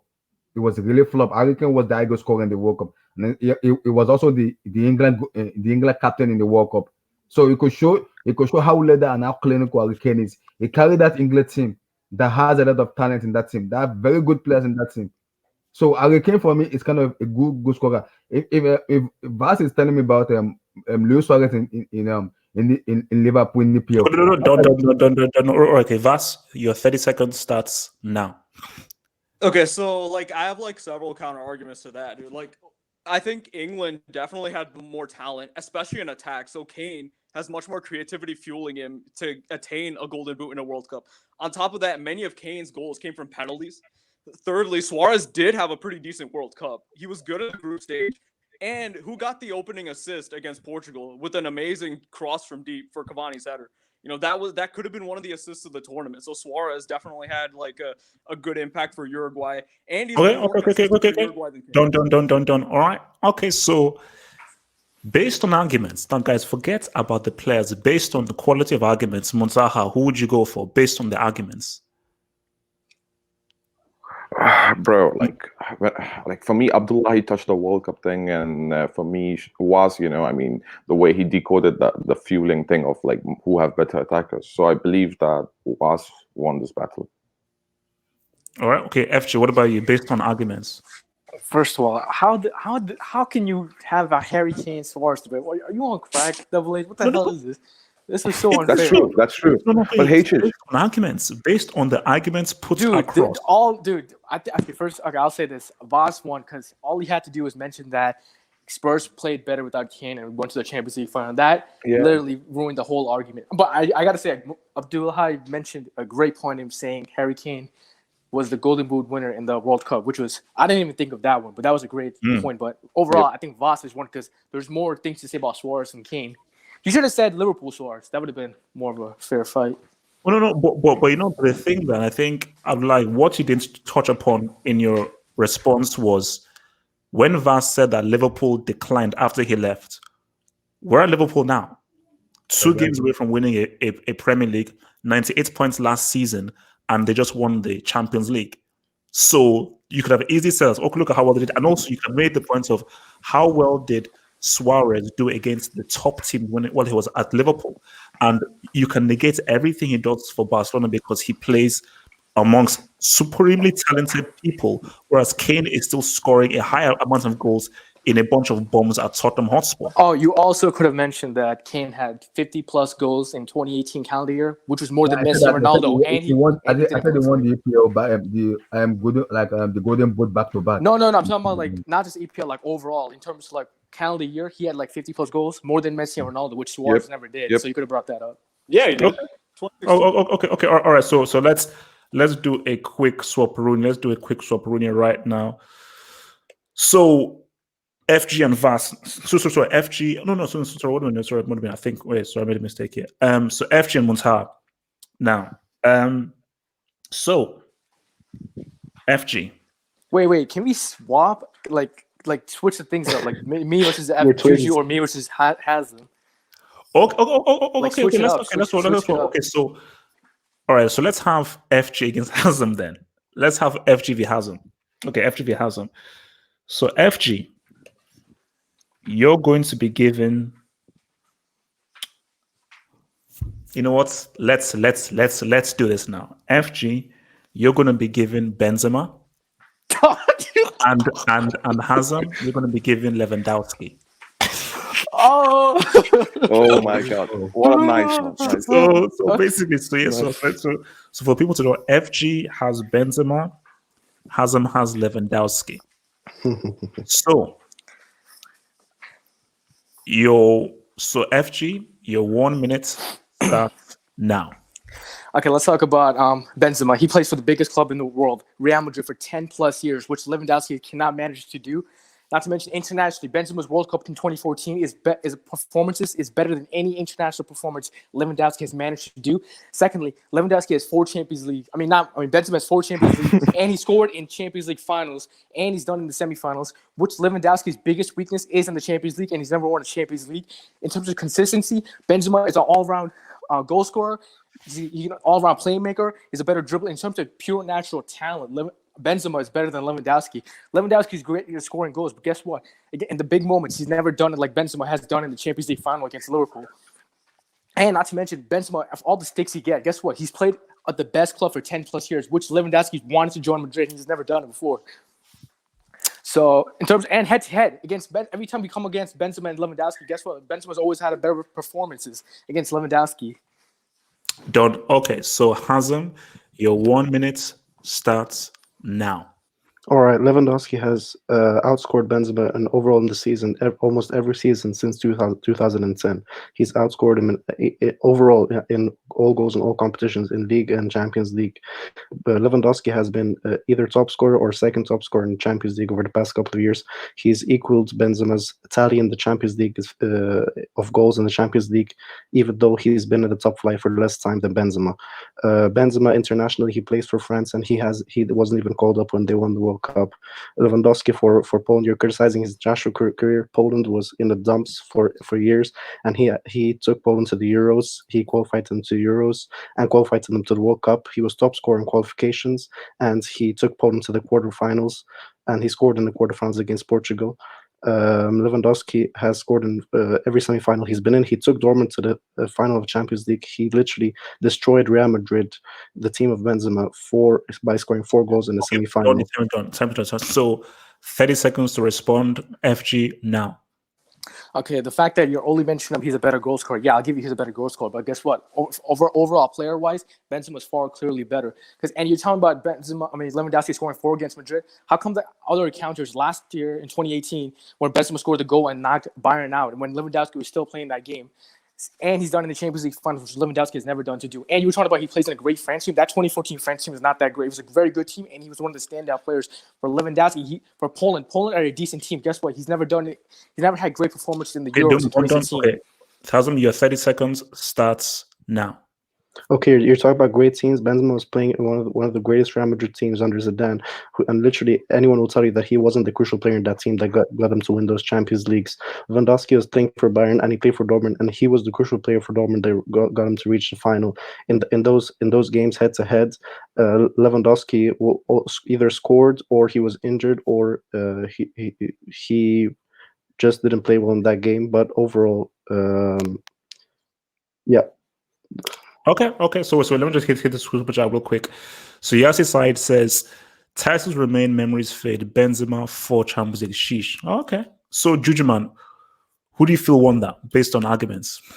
I think it was close. I was surprised that if I was in FG's point, I would hit the point about Champions League because Lewandowski doesn't have any. Yeah. I mentioned the 4 Champions League in the beginning, right away. True. And then I like Hasan's point on. I mean, Benzema. People argue there's an agenda out there, but an argument that Benzema has cost Madrid a lot of. He missed easy chances, and I like how Hasan mentioned he was not probably. You couldn't give him all the credit for all the Champions League, so that was a good point. And so with this point, I mean, I'm not sure about everyone, but I thought this was a close. It was close. But who do I give the edge? Based on arguments. I think I would say I give Hazim a bit because the edge because he had nothing to work with. Because I mean, oh my god. Dude, all he mentioned was goals, bro. Okay. What about you? Okay, so Monta, what about you? Bro, this was really difficult. I believe the first round, FG came up with the Champions League argument because he knows there is nothing in La Liga much he can discuss about Benzema compared to Lewandowski league thing. So that was a good point, good trick by FG though, and I like it. But in the rebuttal round, when Hazem mentioned that, look at that great Real Madrid team. I mean, they used to cater, Ronaldo, Benzema. I mean, was like really being surrounded by the great players. With Lewandowski, he reached final with that Dortmund team. Can you compare that great Dortmund team with this one of the greatest Champions League side, Real Madrid? No. I mean, so for me, bro, it was really close, but I think so Hazem won it. Yeah. Wait, are we forgetting that Bayern team under Pep with Lewandowski was stacked? I understand, bro, but you didn't mention that. Let me just hit the super chat. So from your side, it says that people remember Henry, but not Alan Shearer. No, people, they definitely do revere Henry based on Henry being the better player, but I still believe that people still remember Shearer because at the end of the day, Shearer still has a record that still stands as the highest goal scorer in the Premier League. So I just think that, look, man, Shearer is definitely there for stats. Henry is there for just how good he was as a player. So Jujuman and Muntaha. So, my boy Jujuman. Wait, who do you think won? Based on, I would, because FG did hit some key points. International, bro. No. You see, for me, FG, you didn't hit the points of Benzema had 2 sides that he showed, because Benzema could be a facilitator for Cristiano, which led to those CLs, and now we've seen that he can now be the top goal scorer as well without a Cristiano. So you didn't really hit that point. So for me, I would probably, but I'd still probably give the edge to FG because he came with more on the table with regards to international, what's he done for Real Madrid, and how he was influential in the Champions League wins. So just those various points, I just think, because look, Hazem is like, look, I just think those points overall, because to me, I think Lewandowski is the better player, but FG just came with more armor on the table, but it was close. It was close. It was still fine, yeah. So look, let me all right, Jujuman and Monta. So Jujuman, you have Dani Alves. Monsaha, you have Marcelo. So Jujuman, Dani Alves, and Monsaha, Marcelo. So Muntaha, your 1 minute starts now. Marcelo has been the greatest left back, attacking left back in the history of football. He's more technical than Dani Alves. He's best crosser than Dani Alves. He won 3 Champions League in a row. On top of that, in 2014, he came from the bench and was the literally best player, have more impact in the 2014 Champions League final compared to Dani Alves, what he have done in the Champions League final. Marcelo has been clutch against Bayern Munich 17-18 semi-final. He scored the volley goal. Nobody expected him, and he did that. Marcelo has the highest assist in Real Madrid fullbacks history. Marcelo has been the most creative player. He's linked up great with Ronaldo, and he assisted on multiple big occasions for Real Madrid. Marcelo has been the great dribbler, and the way he penetrated with his first touch and his vision, passing movement, I think so. It's on par. It's better than Dani Alves. Marcelo's way better attacker than Dani Alves. And Marcelo, you know what? He faced Lionel Messi for 13 years in his position to save Lionel Messi. I mean, to defend against Lionel Messi. Done. So, Jujuman, your 1 minute starts now. All right. So, Dani Alves easily better player than Marcelo, Mr. 7-1. Another thing is Dani Alves accomplishments: two Copa America winner, 3 Champions League, 6 Spanish Cups, 5 Spanish Cups winner, and then 1 Italian Cup, 2 French Cup, 1 French Cup. He's won 3 FIFA Club World Cup. He's won a lot of trophies. It will take me more than 30 seconds if I had to go through all the trophies he's won. And then Marcelo, I mean, Dani Alves was so instrumental in Barcelona's success. He was one of the key players. People say Marcelo is good. Marcelo, first of all, he's a failed winger. He was supposed to be a winger, but he's a left back. Defensively, I mean, he's not Real Madrid quality. While Dani Alves is more balanced. Dani Alves is a balanced defender. And the other thing is, Dani Alves has performed in many different teams, while Marcelo. Done. All right, Muntaha, your 30 seconds starts now. Marcelo has won 4 Champions League in 5 seasons, where no any other fullbacks in the history of world football have done, including modern history football. Marcelo is not the sole reason for the 7-1. You know what? In that match 7-1, Marcelo was the best attacker with Oscar in the 7-1. David Luiz and all these guys, they cost 7-1 for that kind of result. And on top of that, Marcelo has been won flipping 4 to 5 La Ligas. He won like so many Club World Cups. Done. All right, Jujuman, your response. All right, so Muta mentioned the Champions League. Dani Alves has 3, so 1 more doesn't mean anything. And then the 7-1. Last time I checked, Marcelo is not playing at number 9. He's at left back, and he didn't do his job. So I mean, he can attack all day, but if you cannot defend, then I mean, I don't know what you're doing. And as far as goals, people say Marcelo is a good dribbler, but good going forward, but how many goals does he have? Like, how many? I don't think he's performed better than Dani Alves. So, Done. He looks good in the eyes, but I'm not sure. Done. Okay, so FG, where do you stand there based on the arguments? Who do you think won? FG? Yeah, look, man, I think Juju won. That's 7-1 point because, I mean, Muntaha, you can talk about how Marcelo was creative, but end of the day, Brazil scored 4 goals from that left flank under Marcelo. And not to mention, Muntaha brought up achievements, but Juju Man brought up achievements from different teams for Juventus, PSG, Barca, and he also brought up his success with, Brazil. So I think Juju won. And not to mention, I won, and I feel like, Juju, you could have also mentioned, you could have ended the argument if you mentioned Dani Alves was one of the best players of the tournament at 37 years old in the Copa America last year. True. Okay. Hazard, what about you? Who do you? Yeah, I think when Sarah brought up the 7-1, like before even Juju mentioned it, right? He like responded before. Yeah, I think that was smart. Like he anticipated the worst argument against Marcelo, and then he responded to it, and gave Marcelo good leeway. So that was good. I think Jujuman hit a good point with many different teams, but I still think Mansa, regarding the most assists as for a fullback in history, I think that was really powerful. Because as a fullback, like even though you have to be good defensively, like even in modern times, like assists are one of the most important. So I think it was a very close one, this one, but I think Based on some of these points, I think Monsaha edged it barely. All right, so before I give my assessment, so Yassi side says that Alves was on the PSG side who lost to United reserves. Wait, No, what's he wasn't. No, he wasn't. He left. Yeah, no, he wasn't. No. He don't think he was there. He was not there. He doesn't. Yeah, he but for doesn't me, lose. He doesn't lose embarrassingly like Marcelo does.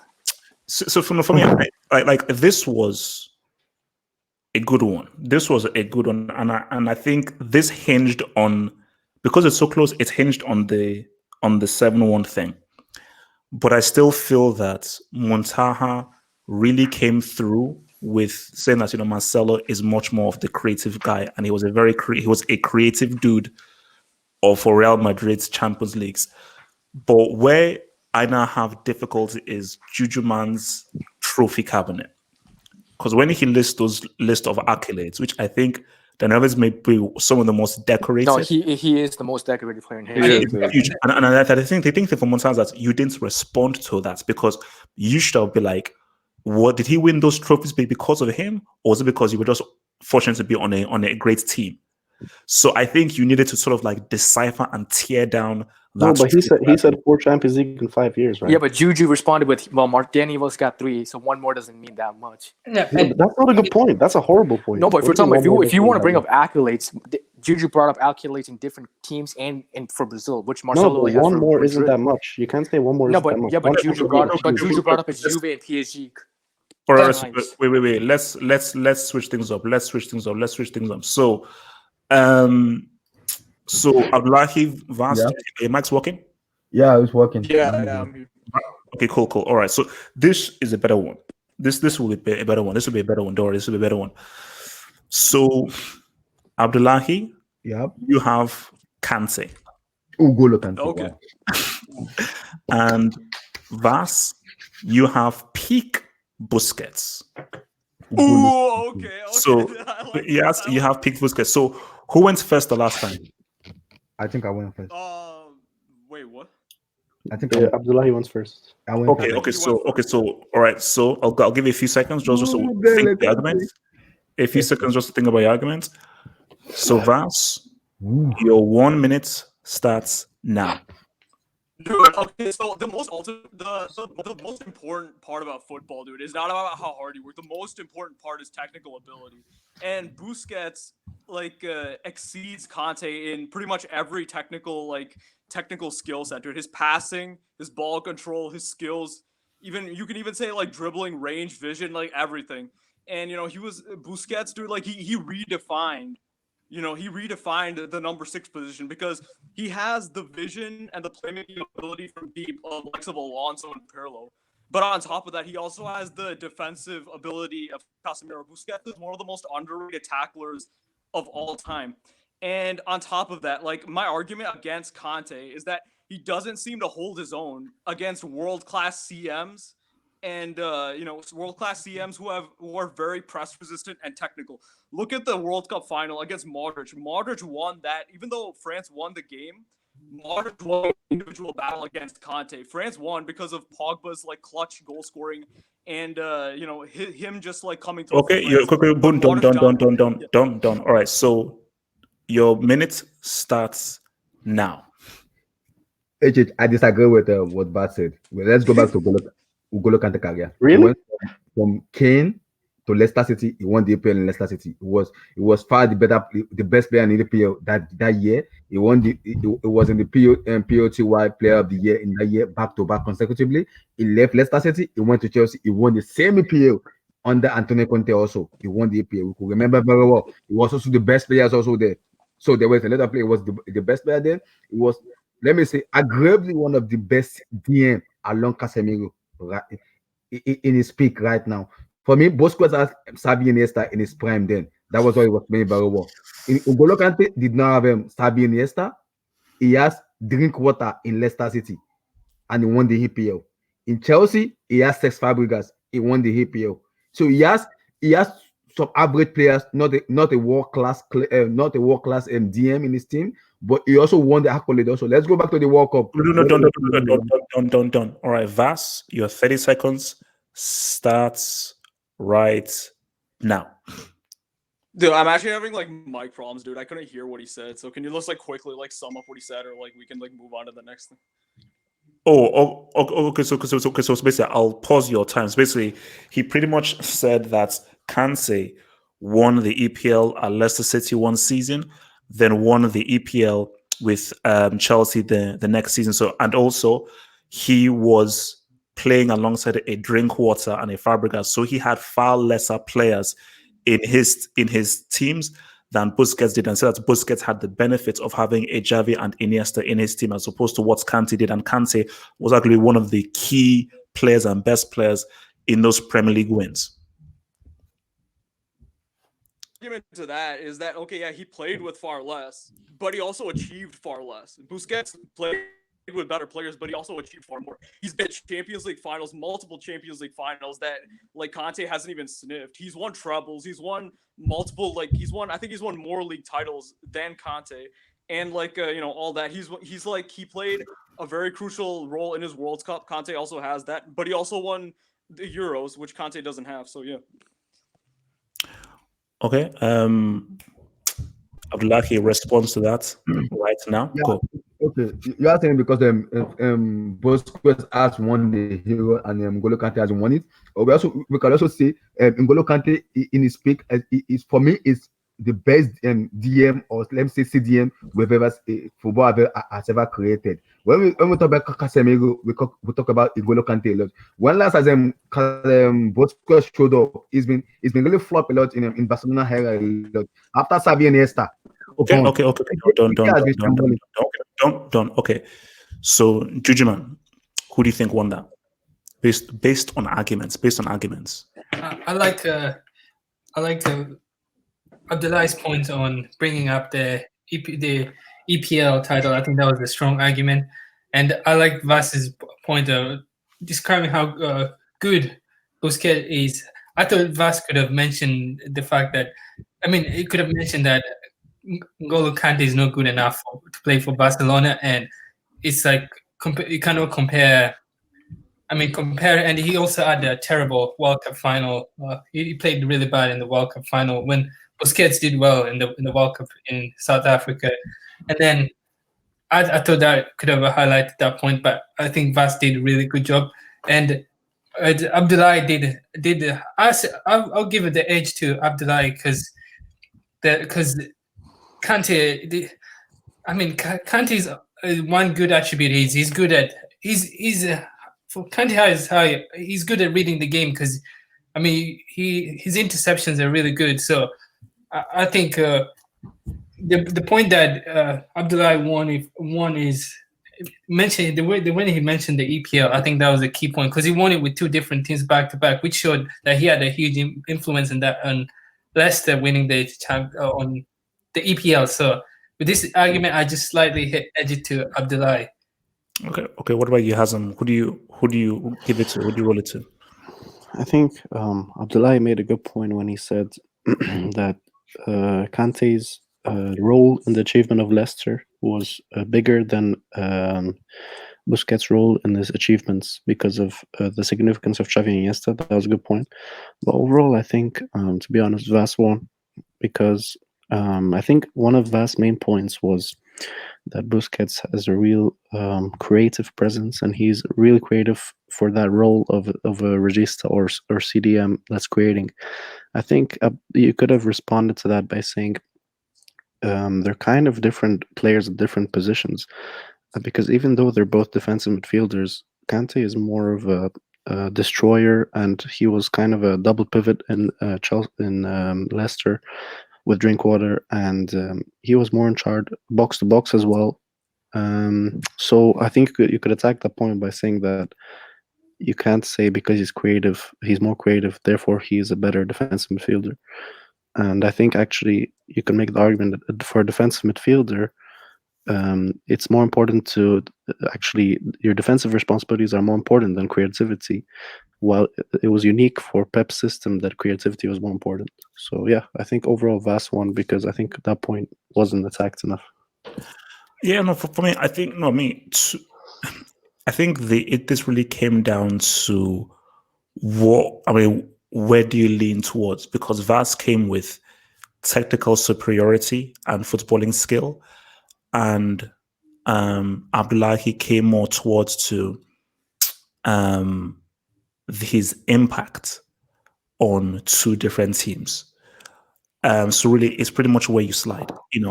I mean, for me, I just slide more to, even if I believe that Vaz is right and say that no, Busquets is just the better player, like in a technical sense, especially on the ball.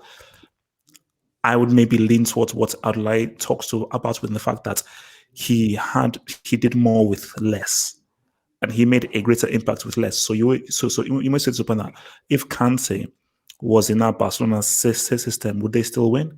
If Kante was in that Leicester team, would they still win? Or if Kante was in that Chelsea team, would they still win? So it's one of those. It's pretty much where you slide, man. All right, let's okay. Let's What do did it. you really slide? So who do you think won? I'm gonna. I mean, I think Abdullahi's points. I think I like that point of more with less. Even if I think that's what he gets with the whole thing of him technically being better is a strong point. I just think based on the arguments of Kante's impact on such an average team in helping them win a Premier League, I just think for me that's pushes his own thing over the edge for me personally. All right, so we're gonna just make this one probably the last one. Actually, probably gonna try to make this one the last one. So let's roll with Jujuman and Hazem then.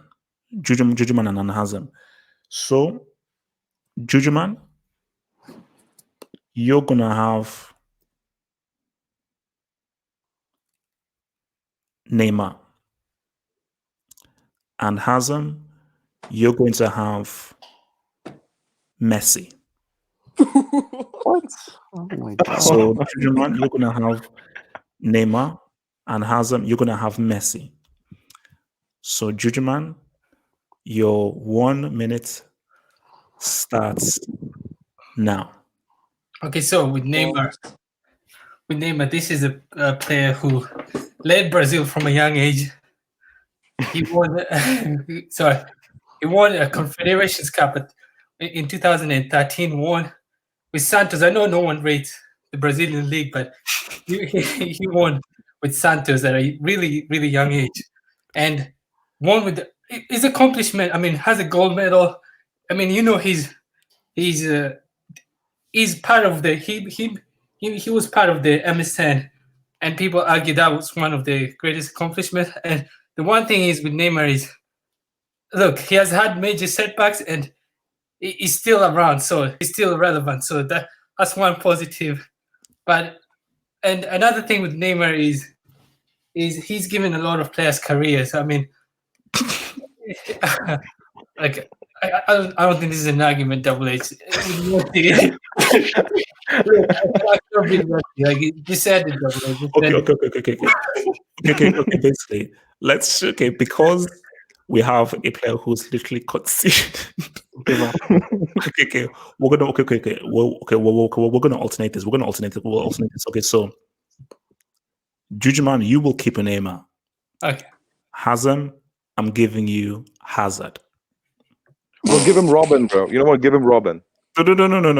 So Hazem, you have so Jujuman, do you want to alternate your arguments or you want to keep your arguments because Hazem now has Hazard?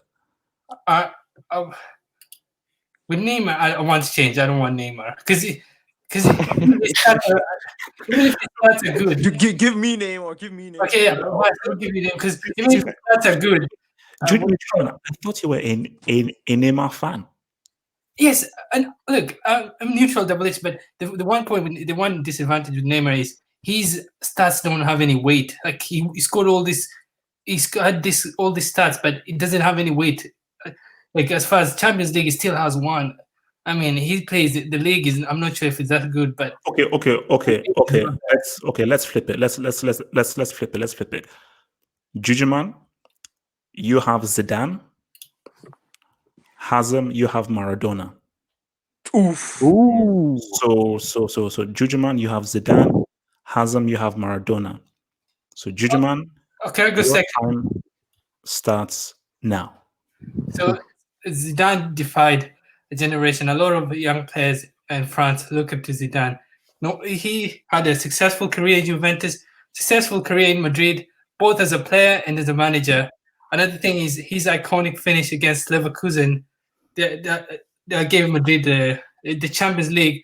Another thing is he came out of retirement and helped inspire his team to a World Cup final. And some argue that if he played the entire game, France would easily have won that World Cup.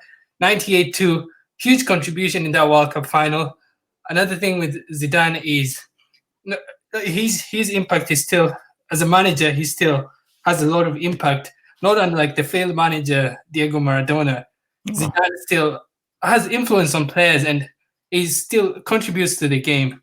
And as a player, I mean, I know he didn't live in a stat era. He didn't live in a stat era, but his accomplishment, both international and in club level at different clubs, says he's way better than Maradona. And another last point, Zidane doesn't use any drugs, so that's Hey, Jujuman, that was below the belt. That was below the belt, bro. Okay, so Handsome, your 1 minute starts now. Okay, so we're comparing them as players. So I think managers, what their managerial careers is relevant. But as for Maradona, I think it should be clear that Maradona's ahead. He literally defined the club. He pulled Napoli out of nowhere. He went to Napoli, a club that was zero, and took them to 2 Serie A titles. There are only 2 Serie A titles in history, and he was unbelievably influential in that era, in an era when AC Milan was dominating in terms of defensive play, in terms of beating one of the best defenders of all time in Baresi and Maldini. He consistently exposed them, and in the Champions League, although he wasn't that influential, he did it in the World Cup. And even though he used his hand against England in that whole tournament, that was one of the biggest one-man teams of all time. And in the final, he scored in all over the tournament. He was clutch. Dribbling ability, for me, Maradona's ahead of Zidane. Okay, time. Okay, so Jujuman, your 30 seconds response starts now. So with Maradona, when people mention Maradona, they mention 2 things: the '86 World Cup in Mexico and Napoli, which I think his contribution to those World Cup. Again, I think they're a bit overrated because it's a team sport, and I just feel sorry for the players. I'm sure they were great players there, and they play for those teams. But Maradona gets all the credit. Example: Napoli had a great defense, even with the season before. I think they could. Done. Okay. So all Maradona. So easy. Okay, Hazem, your 30 seconds starts now. Okay, so you said Napoli have a great defense. Yeah, they had decent defense, but you cannot compare Napoli to Zidane's Real Madrid and Juventus. Napoli was much weaker. The only attacking player that was close to his level was Careca, and his numbers were not even close to Maradona. Maradona completely carried that team, and that's why they never won a Serie A before him. So, and also for Argentina, that World Cup, that was almost fully him. So as for Zidane, it wasn't a one-man team. Done. All right. Okay. So Muntaha, based on arguments, who do you think won that?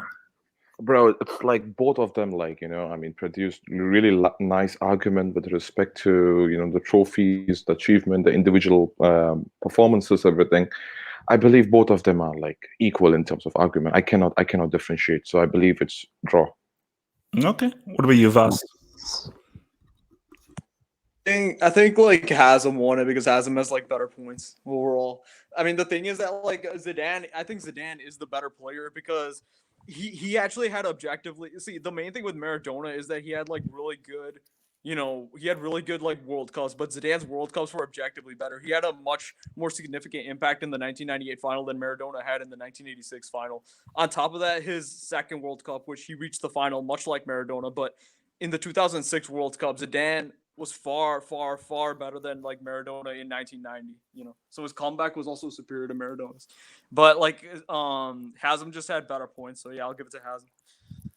Okay, so before let's just do Dino is better than R9 in terms of what? In terms of what? R9 for me, I think is still better, but Dino was maybe much more extravagant. HH, what do you think? I would say that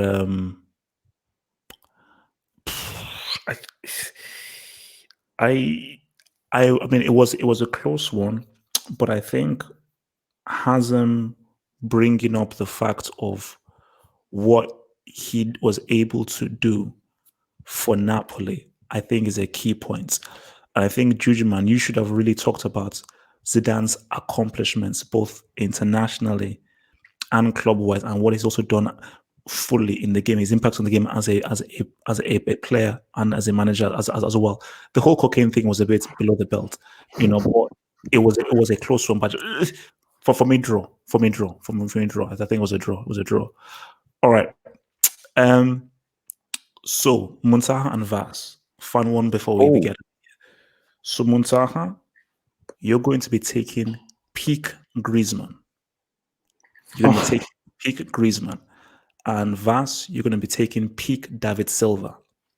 Oh, okay. So Muntaha, peak Griezmann. Vas, peak Dude, I'm David Silva. coming for you, Muntaha. I'm coming. So Muntaha. Bro, you know that. Okay, go ahead. Yeah. So Muntaha, your 1 minute starts now. Bro, first of all, Griezmann came from a really Real Sociedad team, which was really weak, and he joined Atletico Madrid, and from there he was really great. I mean, he scored 21 goals, 20 goals every season for Atletico Madrid. He was really crucial and the best player for France for reaching 2016 Euros. Griezmann has scored free kick and winning penalty in France 2018 World Cup. Griezmann used to be like a lethal goal scorer for France and for Atletico Madrid, where the team completely lacks attacking players except Diego Costa or Fernando Torres. He reached final. I know he missed the penalty, but he recovered. He redeemed himself in the penalty shootout by scoring the penalty. And Griezmann used to be, and he scored against Barcelona. He eliminated Barcelona twice. That's peak Emerson. He eliminated Frank Ribery, Robin Iron, and peak Pep Guardiola Bayern Munich. And he was unfortunate to lose, in the final against Real Madrid in the penalty shootout. But like for me, Griezmann is way better player, and in terms of goal scoring, dribbling, and shooting, heading ability. Done. All right. Yeah. So Vas, your 1 minute starts now. Dude, I love how you said he eliminated. Dude, he lost the final for Atletico by missing that penalty early in the second half. Dude, if he scored that, Atletico beat Madrid. It's as simple as. What do you mean he knocked out Emerson? He knocked out this. It was the defense that knocked him out, dude. It was the defense that knocked. Like if you look at that Bayern, right? Carrasco made the even though Griezmann scored, Carrasco at a tactical level made the biggest impact in the game because he changed the formation and he was breaking Bayern's lines. Griezmann didn't do anything. Like he fed off that service from Torres and he just exploited a very high line and a mistake from Boateng. He didn't actually even have that good a game in that. And plus, he didn't even take the penalty, dude. The coward. He didn't even take the penalty in that game. He gave it to Torres. On top of that, dude, Villa. Let's talk about Villa now, dude. Villa is the top scorer for Spain. In all their illustrious history, he scored even more than Raúl, even more than Torres. And Griezmann is not even close to like being top scorer for France. And anything. Like Villa is also won more. He played like a crucial role in the Euro. Okay, done. Okay, Muntaha, your 30 seconds. Wait. Wait. It's David Silva, right? Or it's Villa? Pass. It's David Silva. Silva? Oh, No, but it's because it doesn't make sense to compare David Silva to a striker. No, but David Silva played number 10 as well for Spain. And for No. But they're both No, Okay, I'm saying but my Griezmann is a striker. My argument still stands because look at how Griezmann flopped in the Euro final, whereas what David Silva did in the Euro final in 2012. So my argument still stands, even if it's Silva. Okay, so can I rebuttal that? Okay. Yeah, Respond. Yeah, with respect to David Silva, I'll just mention this. David Silva flopped. No big clubs at that point. He wanted David Silva in big clubs, so that's why he went to the Manchester City struggling side, and they want to build a dynasty. Where on the other hand, Griezmann went to Barcelona, where they love Griezmann, and they want, even though he's a Messi side chick, but he's like a more important, crucial side chick. On top of that, he's like one of the highest scoring in Barcelona team this season. On top of that, wait, he missed the penalty against Real Madrid, but he redeemed himself by scoring in penalty shootout. That's people don't understand that. Yeah. And what David Silva has. Okay, Vas, your 30 seconds starts now. Dude, he's talking nonsense. Like, okay, like first of all, Griezmann doesn't have a La Liga, dude. Whereas Silva won the hardest league in the world, playing for one of the best sides in Premier League history. You know, Guardiola even said he's one of his most important, if not the most important midfielder in Manchester City. On a technical level, he's much higher than Griezmann. Where And is he? like on Where top is he of that, now? Griezmann only went to Barca after Neymar, after Dembele, after Coutinho flopped, dude. So he's literally third, fourth, fifth choice for them. He wasn't even high on the priority list. He's only there because preferences like Okay, I done. want to counter that. Hatred. I want to counter that, bro. No.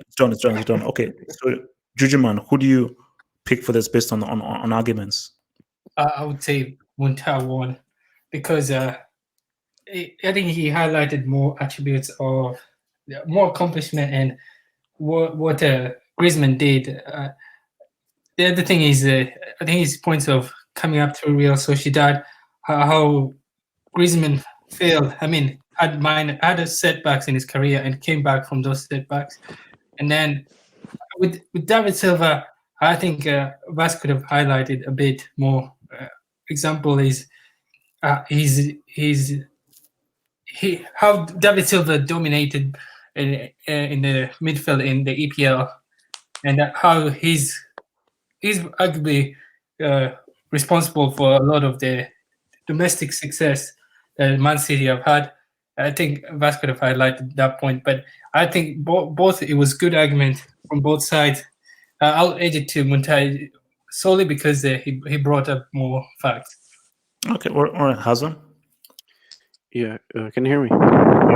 Yeah, I think I'll give it. So basically, the Mateo got good points about Griezmann's achievements in Atletico. He did good focusing on Atletico, what he did in Atletico, because that is much more impressive than what he's doing at Barcelona. So Mateo did well in focusing on that, and he brought up great achievements. And he also did a good point in saying that even though he didn't take the penalty, he redeemed it by scoring the penalty shootout. That was good. To be honest, from Vast's side, I think there were some good points, but I think it's a bit unfair because most of the time he was arguing against David Villa, and that's why I would say for now Montal won. But it's hard because he was arguing against David Villa, so you know. Okay, so we're going to just get this quick super chat. So Armchair Critic says, only thing Zizou is better at is being bold. Okay, that's a bit harsh. I think, look, for me, I've got to give it to Montal because I think even if you were arguing for David Villa, you spent a large part of your opener just going against Griezmann. So I was like, okay, even if you were arguing for David Villa, you weren't making enough points for either David Villa or David Silva. So because you didn't make enough points in supporting of them, rather just responding to Griezmann's thing, I have to give it to Montal, who came with more armor in response to with what Griezmann was about. On this guy says Ozil versus David Silva. Peak Ozil was a blessing. Well, I don't know that. Okay, guys, look, man, it's been good. It's been great. I'll see you guys next time, guys. Peace out. Stay safe. Stay safe. Forza Milan.